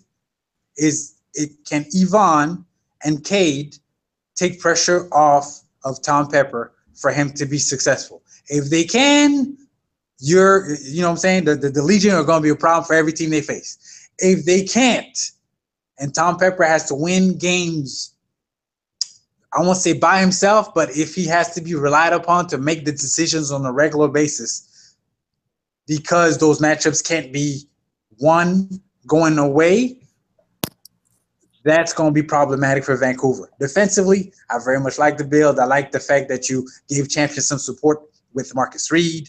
I like the cornerbacks, Nissen and Terry Crow. I like the investment in that goal strong safety. And the fact that you know what I'm saying, you get that silver free safety. I think his name is Andy, running back there, doing his thing as well. So I like defensively what you're doing. I like the way you surrounded the quarterback with ample weaponry. It's just the fact that relying on Tom Pepper to win yourself a game here is my big issue. Right. All right, so Mighty is going to probably answer that call or, take a moment. So, James, I think you and me then are going to move towards looking at some of the matchups, and then after that, I think we're gonna hold off on possibly doing some preview. Maybe we'll keep our heads here and not piss any of the other owners off just yet. And instead, James, I'm interested in doing maybe a quick, I want to get your power rankings of the team. So you'll still piss some people off, but maybe in a different way, shape, or form to kind of help push us towards Andrew put up yesterday a type form that people could submit their own power rankings. So I want to see, the very last thing we'll do is we'll give our personal power rankings of the teams before we head off. But first, let's look, and I wanted to give you a fair warning so you can start thinking about that while we look at the matchups for week 1. So I'll start reading them through, and then we'll kind of go through and give our favorite ones for the time being. So first up, St. Louis heads to Queen City to take on the champion Corsairs. Alaska will head to Dallas to take on the Roughnecks. Cleveland heads to Chicago to take on the Wildcats. Vancouver heads to Mexico City. Atlanta takes on Carolina. Tallahassee will head to Baltimore to take on the Crabs. Houston is in Sioux Falls to take on the Sparrows. And the San Antonio Vaqueros are taking on the Oklahoma City Renegades. James, out of those matchups there in week 1, which one besides St. Louis, because I think obviously you're excited to see your own team on the field, which matchup there speaks volumes to you? I think the Alaska-Dallas game is going to be really telling. It's a defensive mind versus an offensive mind. Not to say Mighty isn't offensively capable, but it'll be interesting to see if the changes that Dallas made gets them over the hump, or if they're just playing further into what happened during the championship game with a lot of interceptions. So it'll be interesting to see. And I think Alaska is one of my favorite teams, just because of how creative Mighty is with his builds and playbooks. Yeah, I'm with you there. I think the Alaska-Dallas matchup provides a very interesting dynamic with the way that these two teams have battled. Obviously that was the battle that, sent Dallas to the championship game out of the Western Conference. So I'm interested to see, what Alaska has up their sleeve for the first week to kind of, gain that upper edge back over the Roughnecks who put them out of the championship game. Because I know Mighty, wanted to be there just as much as Steve did. So I think that's a very interesting, kind of dynamic. I'm also, interested in the St. Louis game and Queen City, just from the standpoint that, they're both running very interesting builds. I'd like to see which one kind of comes out on top to start with. And then, to the same token, I think Houston and Sioux Falls will be a strong matchup. But the one I'm kind of dark horse looking at is Atlanta and Carolina. Both teams kind of last year had their up points, their down points, and this year, they both have the chance to kind of come out as a premier team in the Eastern Conference. And it's kind of anyone's ball game, I would say. If Atlanta comes out firing on all cylinders, then we're like, okay, this could be the same Atlanta that scared a lot of teams last season. Right. If they stumble out of the gates, then we're gonna say, oh, this is also the same Atlanta team that we saw last season. Right. It's gonna be really hit or miss. And I think if Carolina comes out strong and their build performs the way that they wanted to, I think Carolina is gonna be a scary team, especially if they start the way they finished last year. Well, Tallahassee-Baltimore, to the same token, is kind of an interesting matchup, considering that Tallahassee had such a great year, but I feel like their roster and coaching staff may have, without T-Pat, they kind of are trying to rebuild what they had, whereas Baltimore, missed the playoffs for the first time, and they're trying to, step back up into what they were as well before last season. So that's an interesting kind of dynamic to see who gets the upper hand coming right out of the gate. And it seems Mighty might be back with us. Mighty, are you there? I'm here, folks. I'm here. All right. Which week one matchup are you most interested in? Do you need me to read through them again? Yes, please. I had to talk to the wife right quick. No worries. St. Louis and Queen City, Alaska heading to Dallas, Cleveland at Chicago, Vancouver at Mexico City, Atlanta at Carolina, Tallahassee heads to Baltimore, Houston will take on the Sparrows in Sioux Falls, and the Vaqueros are heading to Oklahoma City. Which of those matchups piques your interest? Mexico City and the Legion. Okay. One of the reasons why that matchup is interesting to me, because as we were just talking, well, before I got sidetracked, this is going to be a game for Tom Pepper to have to step up and be safe with that football, because as we talked about Mexico City, one of Ramos's strengths as a defensive coordinator is his defenses always have a knack of taking the ball away, be it by the air or via fumble. So this is one of these games where Tom Pepper has to be safe with the football, where he can't just trust his eyes. He has to know that he knows that his receivers are going to be where they're supposed to be, and there won't be Aztecs laying and waiting, baiting them with the trap. So that game there is going to be there's going to be a good game, to me at least. It's going to be a good game to watch. A battle of gold running backs and battle of bronze quarterbacks. Which one of the bronze quarterbacks is going to prevail, kind of deal. That's why that game is going to be interesting to me, because I have an odd feeling that both teams will have multiple turnovers, and it's going to be it's probably going to wind up being which team could turn the ball over less. So it's one of those, whoever has the ball last, don't trust them kind of deal. So that's where I got my own eye on that game for that purpose. That's fair enough. I think, obviously I'm looking forward to that game, considering that it's the first time a lot of the my team will be on the field, so I'm interested and excited to get them on the squad or on the field for real, as opposed to taking on Chicago in the preseason battle. But a strong week 1. But we know that week 2 is kind of the part where the game planning gets into effect, considering that week 1 you're working off no game film. So week 2 matchups, Houston heads to Dallas, Baltimore heads to Carolina, Mexico City and San Antonio, St. Louis heads to Chicago. Mighty, you're welcoming Sioux Falls to Alaska. Vancouver takes on Oklahoma City, Cleveland at Atlanta, and then Queen City at Tallahassee. We'll start with you, Mighty. Which one out of those piques your interest heading into week 2 with that week of scouting that everyone will have? Who's Cleveland playing week 2? Cleveland is heading to Atlanta. Ooh, that's gonna be interesting, because you know the way Mac Wavy built that team is fireworks, right? And we know, Chizzy got that fast break offense on steroids with that new quarterback he got, So, that's gonna be something else. The ball will be in the air so much that game you think it's a blimp. So that game there, certainly I'll be, circled on my calendar apart from my own. I will keep my eye on that one, because that's going to be a good game to watch.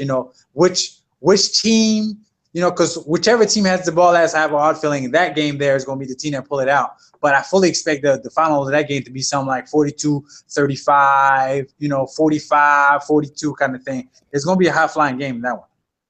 Fair point. And then, Mighty, while you were gone, I said that we are going to do our power rankings at the end of the broadcast to kind of lead into because Andrew put out that we could all submit our week 1 power rankings for the league. It's on the SFL alerts page. So you, me, and James are going to give some live power rankings here at the end. So I wanted to give you some time to prepare for that. James, week 2, which matchup are you most interested in? There's 3, and I think these 3 specifically will tell us a lot about how these teams' seasons go. So I like Houston and Dallas. I think that says a lot for both teams. If either team struggles out of the first 2 games and out of the gate, that's not going to be good for their seasons. I also think the Baltimore matchup is interesting. Just because of what TJ is trying to do over in Baltimore. If they come out strong and they can ride that momentum heading into the playoffs, I think they'll get back on that track. But again, if they stumble, that's not the type of build that you want to stumble out of the gates with, because more teams, more film, they're going to game plan against you even more. So you really want to start out strong when you're coming out with the heavy passes. And then I think the Sioux Falls Alaska game, Alaska, obviously Mighty, I like watching his teams play. Part of my build was influenced by Mighty, as well as Queen City. So it'll be interesting to see how they do against Sioux Falls in the passing attack, and it'll be interesting to see what kind of offense they employ. So. Right. Well, Mighty, he was talking about your squad. Which game in week 2 interests – or wait, we already went through that. Sorry, it's my turn. So looking at the week 2 matchups, the Houston-Dallas one, last year we got some quality games out of that matchup. I'm very interested to see how that one works. Baltimore-Carolina is always a fun time. Matt South will have his first chance at looking at that new matchup. And then I like the Sioux Falls, Alaska game, and the Queen City, Tallahassee one is one that could get very interesting, depending on how both those teams do in week 1. Heading to week 3, and this will be the last one we do because we're just looking at a few of the first weeks. Atlanta at St. Louis, Baltimore at Oklahoma City, Carolina heads to Cleveland to take on the Stallions, Chicago at Tallahassee, Alaska heads to Vancouver, so Mighty, I'll see you there. Oklahoma City goes to Dallas, San Antonio heads to Houston, and Sioux Falls heads down to Mexico City. I think out of this one, I like Chicago and Tallahassee. That'll be E.T. King heading back to Florida to take on his former team. I think Shan will have his hands full in that game, so I'll be interested to see how that one does. It should be a good week. I think that honestly is the one that is interesting me the most. But Sioux Falls and Mexico City has some runner-up potential. Mighty, which game here interests you? Who is Carolina? You said Chicago and Carolina playing that week, correct? No, Carolina and Cleveland. Chicago's playing Tallahassee that week. I'm sorry, like I said, I don't You're have all good in front of me. Besides our matchup, Andy, because that's gonna be fun. I can't wait. That's gonna be fun. I'm almost there. I'm trying to pull up the schedule so I could, take a look at it myself. You're good. You're just glad you don't have to travel too far because Vancouver will be your closest travel date to date. We could almost walk there. At least dog sled there. Yeah, take a moose. But that who is San Antonio playing that week? San Antonio plays Houston. Oh, that's interesting. Right. DR Sim, Corky, there's history. That's his former defensive coordinator. So he kind of have his he knows all the truth behind all the trademarks. Right. You have the loaded secondary of San Antonio against that multiple receiver set that Houston is deploying this year. Hey, that's the game right there. That's the game. Can Corky, and Corky's really imaginative defensively. Can he take those receivers away and force Cantrell to have to go to a non-star receiver if they go for a while, have to throw to the tight end if they have a non-star tight end on the field, or will William Choice take over the game and make all those nice adjustments that Corky makes null and void? Can Corky's Browns quarterback, can he pull out a victory against, and give Corky the upper hand against his former co-owner? So that's the game right there. Just the storyline is interesting. And coming into week 3, teams are starting to, assert who they are. Right. So you kind of get to know people's identities. And, by that third week, if you're not on the right track, it's kind of tough to make up all that ground. So that's the game right there. That week 3 matchup, Houston and San Antonio, the Battle of Texas, part 2 or not 19, whichever they're on right now. Right, and a new team will be in that matchup with San Antonio, who will play Dallas later in the season as well. James, what matchup in week 3 are you most interested in? I'm always interested. I like the Houston game for all the reasons Mighty mentioned, but I think some of the power hitters from last season, I think, seeing how Tallahassee adjusts without T-Pat's presence, will always be a big deal. So I'll be keeping an eye on them week to week. I think, Alaska, obviously big team to keep an eye on and who I have very highly in my power rankings. And I think anytime my team's on the field, obviously, I care. So, right. All right. So now we'll move to the power rankings. This will be the last thing we do. There's 2 ways we can do it, gentlemen. We either all 3 can try and pound out a power rankings between the 3 of us, or all 3 of us can individually go through our single person power rankings. Any preference between the 2 of you? No, I'm just writing I'm down to 11 teams right now that I've got, but there you go. Mighty, what do you think? You want to do a group one or you want to do your own? A group one will be fine because I'm just looking at, I'm splitting the league up in their two divisions that they have and trying to see, okay, who do I expect, to, first, second, third through 8th. And wow, that middle pack is exactly that. It's a pack. It's like tough to differentiate one team from another.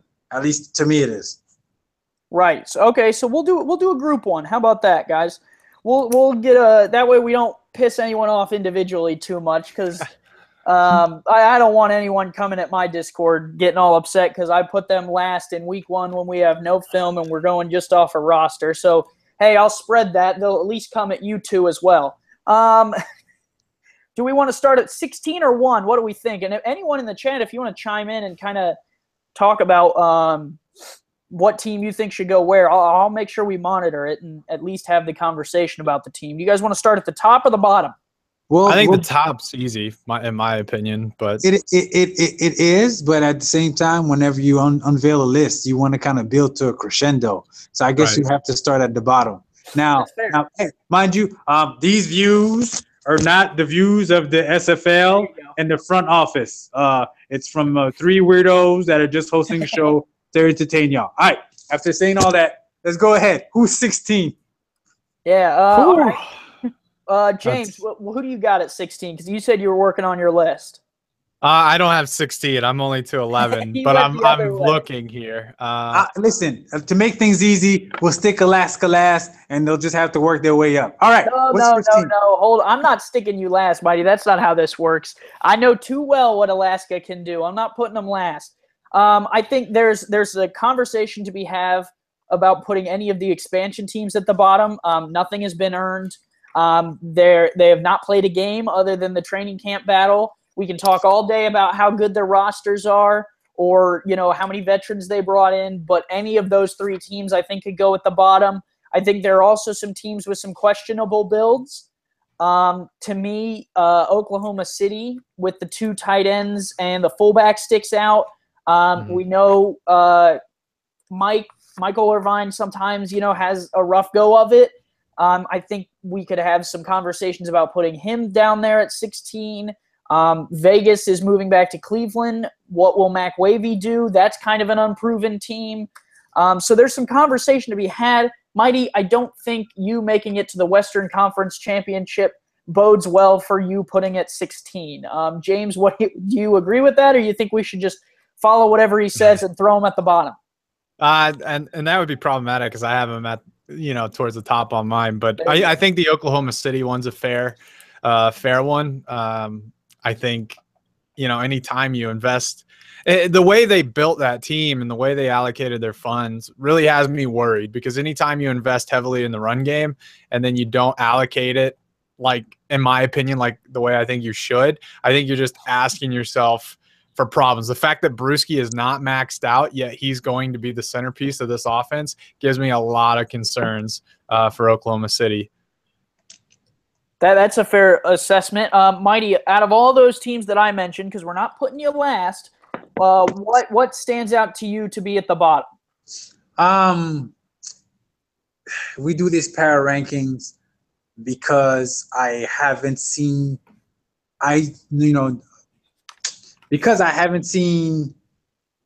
enough or any of Chicago, Vancouver, San Antonio.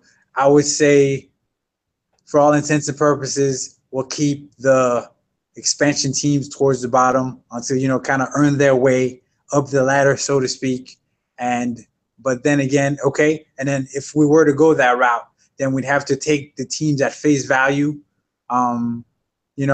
without kind of assessing the coaching behind it, because though those coaches might have track records elsewhere, that doesn't mean that, that's the same way they'll be coaching where they are now.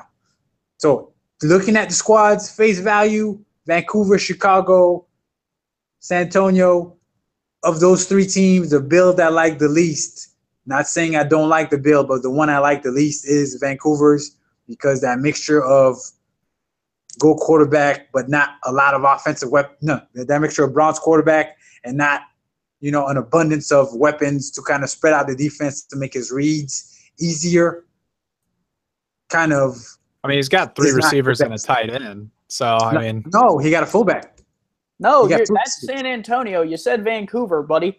I said Vancouver. I'm sorry. I meant San Antonio. I was very confused. I was like, I am so sorry, listeners. I was like, I think Andy's put quite a few weapons for Pepper, but I was like, I don't know if I could have put any more weapons. So I'm not sure. I mean, you could have gone with 4 receivers, 3 tight ends. I'm just saying. So yes, I meant San Antonio. Sorry for the confusion. I meant San Antonio between the Browns quarterback and he has 2 receivers, one of them being Gold out there, but there needs to be more weapons still to kind of spread the defense out to make his life easier, reads easier, and whatnot. So of the three teams, I like that build the least, and that's why I'd put it at the bottom.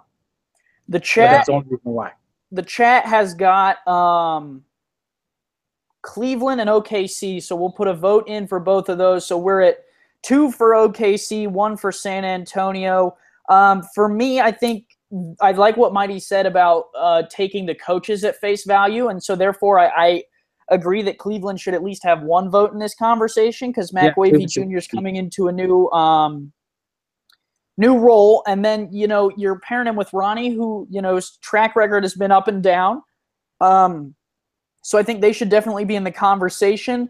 I am interested how San Antonio, like you were saying, Mighty, I don't like their build particularly. Out of the three new teams, I think I would agree that that's the team that has struggled, or that's the build that could potentially struggle. But I think, Corky is a good coach, so that's another thing we have to keep in mind. I'm totally fine with putting one of the three expansion teams, if not the three expansion teams, as the bottom three. James, what's your opinion on that? Are you okay with that? I really have a lot of concerns for Oklahoma City. I think Mac Wavy's build, where he's, quarterback, receivers, and then defense, I think will give him a lot of I think it'll take a lot of pressure off of his offense. And so I don't think that I don't think his team will be in the bottom three. So for me, it would be Oklahoma City, and then I think they're the last place team. And then I think you could start slotting in the expansion teams after that. Okay, well, we got two because the chat went Oklahoma City, so we'll put the Renegades last, and then we'll go with that. And then we'll go ahead and put the Vaqueros 15th. So that we're kind of keeping consistency here. Then, so I guess the conversation now will be, since James likes Cleveland a little bit more, Mighty, what do you think about Cleveland? Should they be talked about here in the 14, 13, 12 slots, or should we just go with the next two expansion teams? Of the way Cleveland went about building their teams, well, first of all, yes, we should lump them with the expansion, but of all the builds, I like Cleveland's the best, just because it's easier to play defense with bronzes than it is to play offense with bronzes. And do you remember that, when y'all had all those bronze receivers for y'all quarterback, how the uphill battle, it felt like you had week in, week out, as opposed to having bronze defenders where your offense gets you a lead. As defense, you don't really have to stop the other team, just slow them down enough where you can hold them to field goals. That's kind of that's why I like their build a little bit in Chicago's and Vancouver's. So if I had, since we had, so lump them in there because, they have no track record per se. But of the remaining builds, I like theirs the best. So then it would be, haggling over, which team will go next between Vancouver and Chi-Town. Well, I think for me, I think Chicago goes there because they have the guys who have the track records. Hawkins was a part of Houston's staff last year. You got a lot of guys coming from Tallahassee who have a winning mindset. Shan went on a great run at the end of last year, and then you got Maurice over there who's helping him. I think Vancouver can go at 14, in my opinion. Then you can do Chicago, and then Cleveland if you want. Honestly, I would overrule Chicago going behind Cleveland. I would put Chicago at 12. James, what are you thinking about what we're talking about here? I still think out of all, I have Cleveland a lot higher for the same reasons that Mighty mentioned. Like I have them, let's see. Yeah, I have them pretty high up on my personal list. I just think, I think Vancouver may struggle just because of, Pepper and then having to rely on his ability with the receivers. So to me, that's fitting. So we have OKC at 16, San Antonio 15, Vancouver 14. And then we're talking about Chicago and who at 13 and 12? We're talking about Chicago and Cleveland. I think the question mark with Cleveland is the coaching. Mac Wavy, I don't think, was doing much in Dallas with Steve other than maybe learning a little bit and helping with some scouting. So the question is, the first time that he's putting together an offense, I believe, and a defense, how does that kind of look? Because abilities, Ronnie can work with them on that, kind of look at what they've done in the past. But when it comes down to putting the plays together, that has to mesh with what you're doing ability-wise, or it's going to kind of struggle to build off that offense. So I think the question is, they have nothing. And since this is a preliminary week 1 ranking, you don't have anything to work off of based solely off of what they've coached and what their roster looks like. Right. Mac has coached nothing so far, and the roster to me is decent, but I think there are better rosters out there. So to me, Sure. I think those are the two teams we have to put at 13 and 12. And it sounds like we're going Cleveland at 12, Chicago at 13. Yeah, I'm okay with that. That sounds right to me. All right, we'll put Cleveland at 12, Chicago at 13. Now we'll go to number 11. James, what are you looking at from the 11 to 9 ranking? The next 3 teams that should be in conversation, who would you put here? I would say Carolina is obviously, in this ballpark range. I think everybody knows who they are. We saw how they finished last year. They started out extremely slow last year, and then they finished strong. So I think for us coming out week 1, knowing how they finished, looking at their build, I think this is an appropriate spot to start thinking about Carolina. And then obviously I think with Tallahassee's build, I think we can start naming them without T-Pat. I think it's, even though Frank's a smart guy in his own right, I think losing T-Pat is a big deal too. So Mighty, what do you think about that? No, that sounds well. Yeah, I agree. Well, I don't know now. I think for me, I think the loss of T-Pat is important, but I think the problem that we're thinking about here is Frank is a good coach, and he has he learned from T-Pat last year. He learned a lot. We also have to consider that this was a team that went to the Eastern Conference Championship last year. There's experience there. You can't necessarily put them behind teams like Atlanta or some of these other teams that don't have the experience of these other teams that have made the playoffs and pushed forward without good reason. Carolina, for example, has $2 million that they just left off of the cap when there were other clear places that you can put that. That's an oversight that can lose you games, because you're missing an ability off of a silver player or 4 off of bronze players. Those are oversights that, you just can't ignore. So I'm okay with Carolina being in the conversation. I don't think Tallahassee should be in the conversation yet. I'd be comfortable putting them in the 6 to 8 range, but not the 9 to 11 range. So for me, the 6th to the 11th, there's a lot of parity. Like you could pretty much plug and play between 6 and 11. And for me, I would even put Cleveland above Carolina for the reasons you just mentioned. I think Carolina, without that extra $2 million, they're going to really struggle, I think. Yeah, that's fair. I also think there are some more teams you can put in this conversation point. And like you were saying, from 6 to 11, we're really kind of splitting hairs. And so then that's where I would kind of agree that if we're splitting hairs, why not take the teams who made it farther last year and put them higher up on the board? That makes sense. Considering that they have to defend what they have earned. You wouldn't put Queen City at 16th because you don't like their build, because they won last year, at least from a power ranking standpoint. So I think from the 9 to 11 conversation, maybe Baltimore might sneak back into the conversation here. Carolina's obviously in it. Atlanta could be considered in the conversation. Mighty, anyone else you want to add that we haven't talked about? No, that's about it, because everybody else is pretty strong. Everybody else is pretty strong, so it'd be between those 3 teams, Atlanta, Baltimore, or Carolina. I wouldn't lump Tallahassee in that group. Yeah. Right.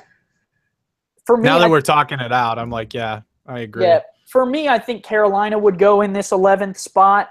They lose the 2 coordinators that kind of had helped them, and Shan specifically, who helped them to that playoff berth. So I think that's something you have to take into account. And then that $2 million off the cap just irks me in a way that, it's just a simple oversight, but it's something that really could hurt your season. Yeah, I agree, 100%. Mighty, any problems with that, or are we going to put Carolina at 11? Let's go ahead and put Carolina there. Okay, and then we'll talk about 10th. So now we're talking about, who did we say could go here? I think like a Houston, Baltimore, Atlanta are in like that same area. And you could even probably lump in St. Louis just because of the uniqueness of our build, even though I think we'll do better than that. And I think we're stronger than that just because of our defense. I think this is where we start talking about the teams that started out strong and then really started faltering towards the end of the year. Right. I think that's fair of you to bring up St. Louis. I was going to say that they could work in that 8 or 7 slot.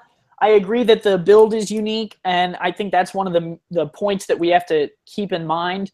And I would almost compare them to the inverse of Sioux Falls. Defensively, they're kind of similar, have a lot of guys over there, and then offensively, they just inverted to the run instead of the pass. I think there's a little more balance here than Sioux Falls had. So that's a positive, but I don't know if we can rank them in the top 6 just based off of how well Sioux Falls did. I think based on what they did last year and based on that build, they have to be in this 8 to 10 conversation.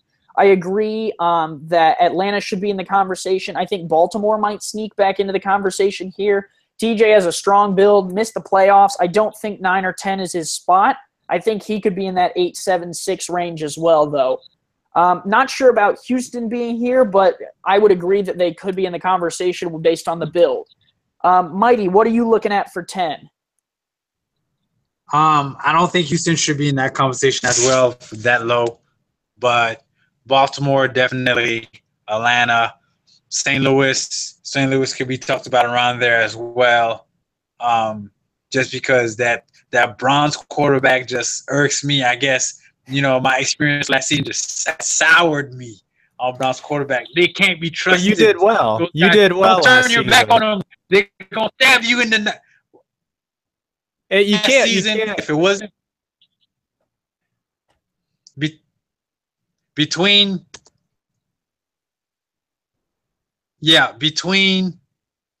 hello? Yeah, we can hear you You're now. there. You're good. Sorry. Okay. Between Skeletor P-Funk's roller coaster ride, especially in that second half of the season, and between the fact that in the midst of the game, between when we were playing Houston in the playoffs, every member of my team, both star and non-star, wanted to do things to mock that are illegal in 51 states. They're just Browns quarterbacks. Woo, don't turn your back. They're gonna stab you repeatedly. So they can't be trusted, man. They cannot be trusted to win your game on a consistent basis. They'll make throws. Now, mind you, they're very daring. They'll make throws that shouldn't be made, and sometimes spectacular plays happen because of it. But more often than not, it's a terrible turnover when you're like, dude, you had 19 guys open. You threw it to the one guy that has 6 people on him? Really? Kind of thing. And that's why and the lack of outside receivers for St. Louis is why I to me they're in the discussion for this spot. That's why I have it slow. Yeah, I think their history from last year is what, kind of scares me a little bit to put them higher. I like the build. I think they're going to try and grudge people out. They're going to be a smash mouth football team. What my problem comes down to with them is their lack of defensive strength last year, because, it's great to throw a bunch of stars on that side of the ball, but if you can't scheme well as well, you can still leave spots open.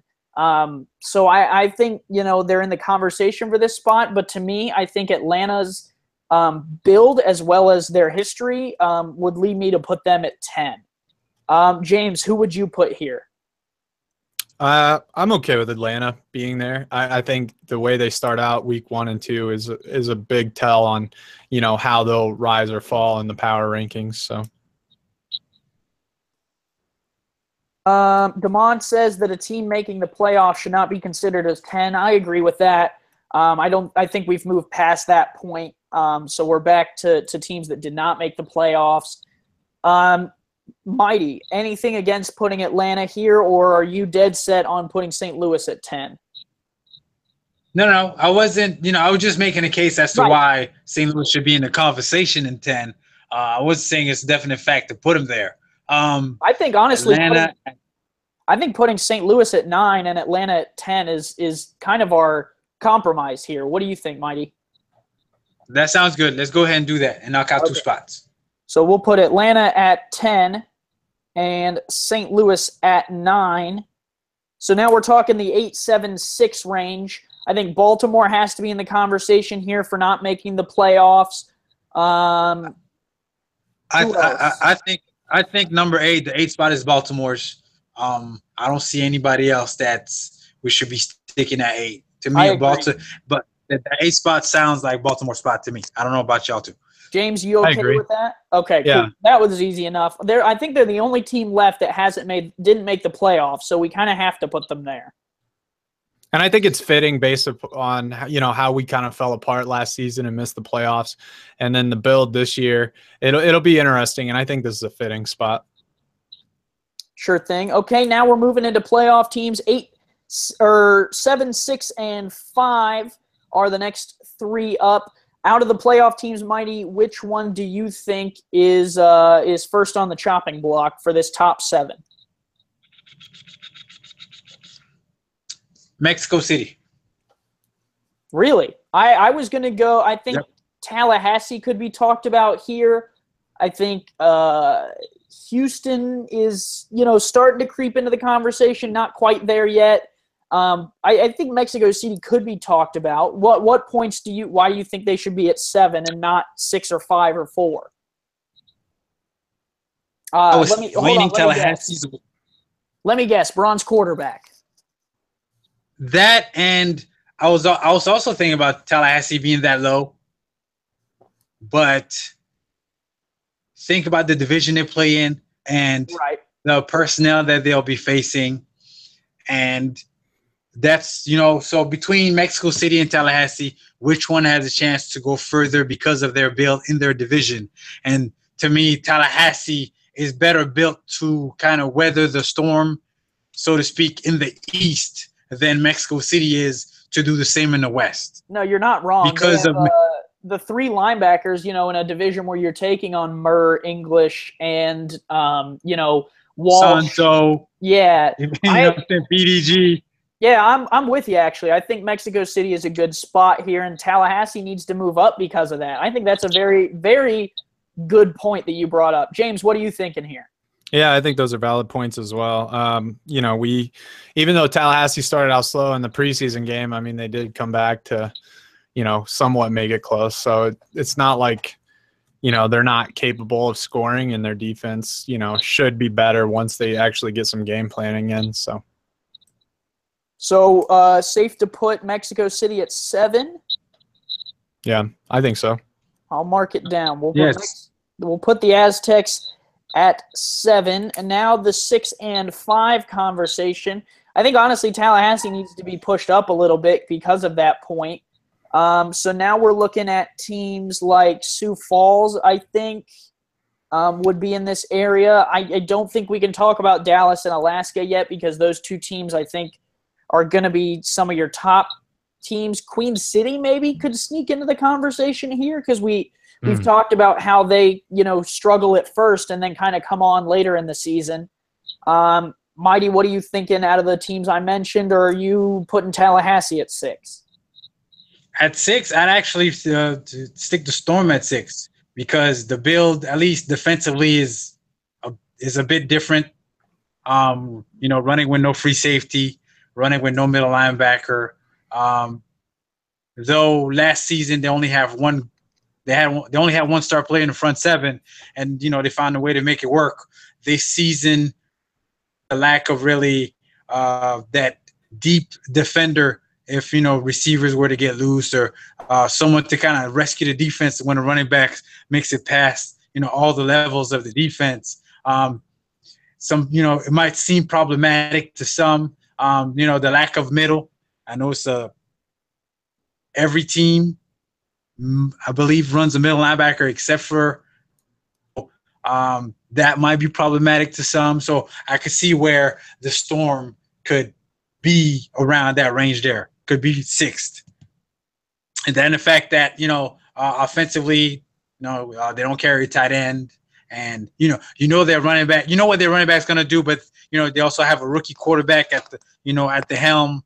So you don't know if he's going to be great. You don't know if he's going to be terrible. So, there's some question marks surrounding the Storm in those areas. So I can see where they could fit there. And then I think Houston might want to be in this conversation too. They did lose in the first round, trying to battle back from that. Lost Deion Hawkins, replaced him with Choice. Going with a defensive tackle at Gold, that's a little interesting. James, what are you thinking here? Yeah, I think, Sioux Falls, Houston, Tallahassee are all kind of in this range. With Baltimore, Mexico coming in at 8 and 7 respectively, I think, and then the way Houston played in the preseason game, and it kind of exposed their build a little bit. I think we could put that there.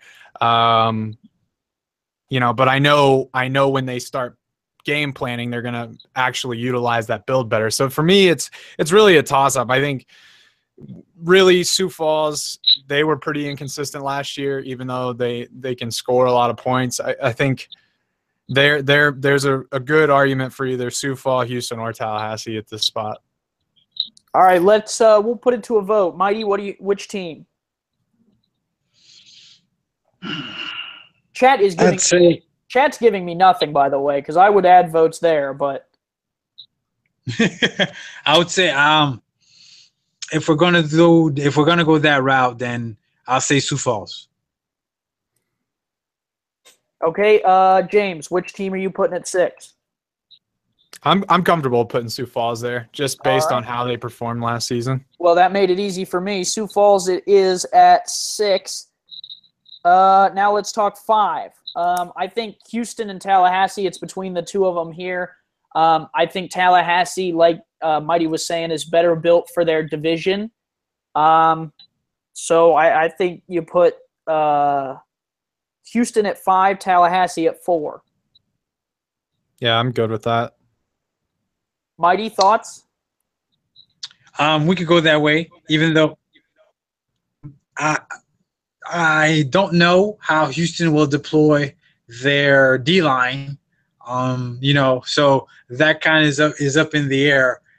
If they can find a way to get their big offseason acquisition on that D-line loose and to kind of wreak havoc in all those spread sets that Houston will be facing in the West, then I could easily, we could easily say that Houston is well prepared and well, and well built to defend those. So that's where there's a question mark there. Question mark, I say, yeah, it's safe to put Houston there. Demond has went ahead and voted Houston 5, Tallahassee 4. So I think that's what we're going to go with. That sounds good. You bring up some good points, Mighty, but when he's voting his own team to 5, I think we'll just go with him. So now we're down to the top 3 teams. We got Dallas is left, Queen City is left, and then which team am I missing? Alaska. For me, I think from my kind of point of view, Dallas lost a lot of pieces, but Steve rebuilt it pretty much close to how it was. He is running 2 tight ends. That interests me because I think that'll add something to the passing game. So then the question is, will the lack of run game help or hurt him? In my opinion, I think it'll hurt him. I think Alaska and him are kind of even at this spot. Queen City, I think all 3 teams, honestly, could go in any of these slots. To me, I think Queen City should go here due to their lack of kind of get up and go in the beginning parts of the season. They're also kind of interestingly built for the Eastern Conference. It looks like they'll be able to throw the ball decently, a 3rd receiver added. I think they've improved from last season, but I think they should go at 3 and then maybe Alaska and then Dallas. we'll just go ahead and we'll just do the last three. So, Mighty, what would your top three be like? To me, the champ's the champ until he's no longer the champ. So, Queen City is number one with a bullet, and Dallas and Alaska are fine for 2 and 3. Seeing that Alaska has never beaten Dallas, I'd say Alaska is squarely at 3. That's fair. Dallas 2. That's fair. James, what do you think? I have a lot of concerns about Dallas's build, even though they put up a lot of points. I think Alaska is better suited for a defensive battle, and they're more well-rounded on offense. So that would be the only reason I would put them above Dallas. But to Mighty's credit, they've never beaten Dallas, so it's hard to say a team's better than the other when they haven't beaten them yet. But based on builds and not really much to go on, I think Alaska gets the nod over Dallas for me, and then Queen City at 1. All right, we'll do that then. We'll just go in the order that they were eliminated. So Alaska, Dallas, and then OKC. Queen City. Sorry, I was typing the stuff so the chat can see at the same time as I was talking. So I'll run it back down. 16, OKC. 15, the San Antonio Vaqueros. 14, the Vancouver Legion. 13 is Chicago Wildcats. 12, the Cleveland Stallions. 11, the Carolina Skyhawks. 10, the Atlanta Swarm. 9 is the St. Louis Gladiators.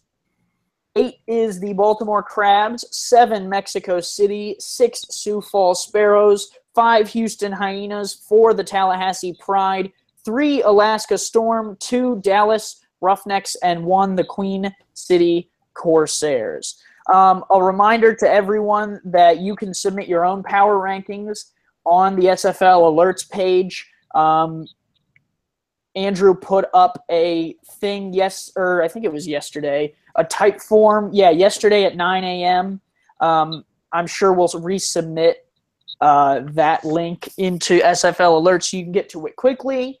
For everyone at the podcast, I think that's it. Guys, do you have anything else to say? We'll go through you one at a time. James, anything left for the people? I think this year is going to be really exciting. I think last year, it was kind of carved in stone who the best teams were. This year, I think there's going to be a lot more diversity, and I think these power rankings, I think they could really be jumbled after the first couple weeks. So this will probably be one of the most exciting SFL seasons we've had. Fair statements all across the board. Mighty, what do you got for the people? Quick tidbits. This season is the return of the fullback. Last season, we thought the fullback died and went the way of the dodo. Apparently, he was just hibernating, and now that it's summertime, he's back. So the fullback's back. Cornerbacks, love him or hate him. You got teams that got multiple. When I say multiple, it's like they got cornerbacks, that got cornerbacks, that got cornerbacks, and other teams are like, cornerbacks, who cares? We don't need them. We can win without them. And last but not least, tight ends. Kind of the same deal. Some teams are like, you know what, tight ends, we don't really need them. They're just extra linemen out there. And other teams said, you know what, tight ends are a big weapon and should be used as such, viewed and used as such. So that's, so I like the varying builds across the league, where every team kind of has individuality. And that's what we should strive for as owners and kind of put things differently, kind of have our own fingerprint on our team, so to say, and so to speak. So that's what I got. Can't wait for the season to get started. Awesome. So, yeah, top 9 starts next week, I believe. Let me get to the schedule here on the alerts page. Yep. Top 9 will start on the 25th. So we're going to count down the top 9 games, restreaming them in SFL history. So that'll take place Sunday the 25th all the way through July 3rd. Then on June 29th, that's a Thursday at 6 Central, 7 Eastern, the SFL reveals its new partner with Andrew Rastelli and Liam Crowder on the call. And then the start of the SFL season will be Sunday, July 9th with triple header action, 6 games total, starting at 3 Central, 4 Eastern. For everyone here. We will call it a night. Have a good night, everyone. Peace.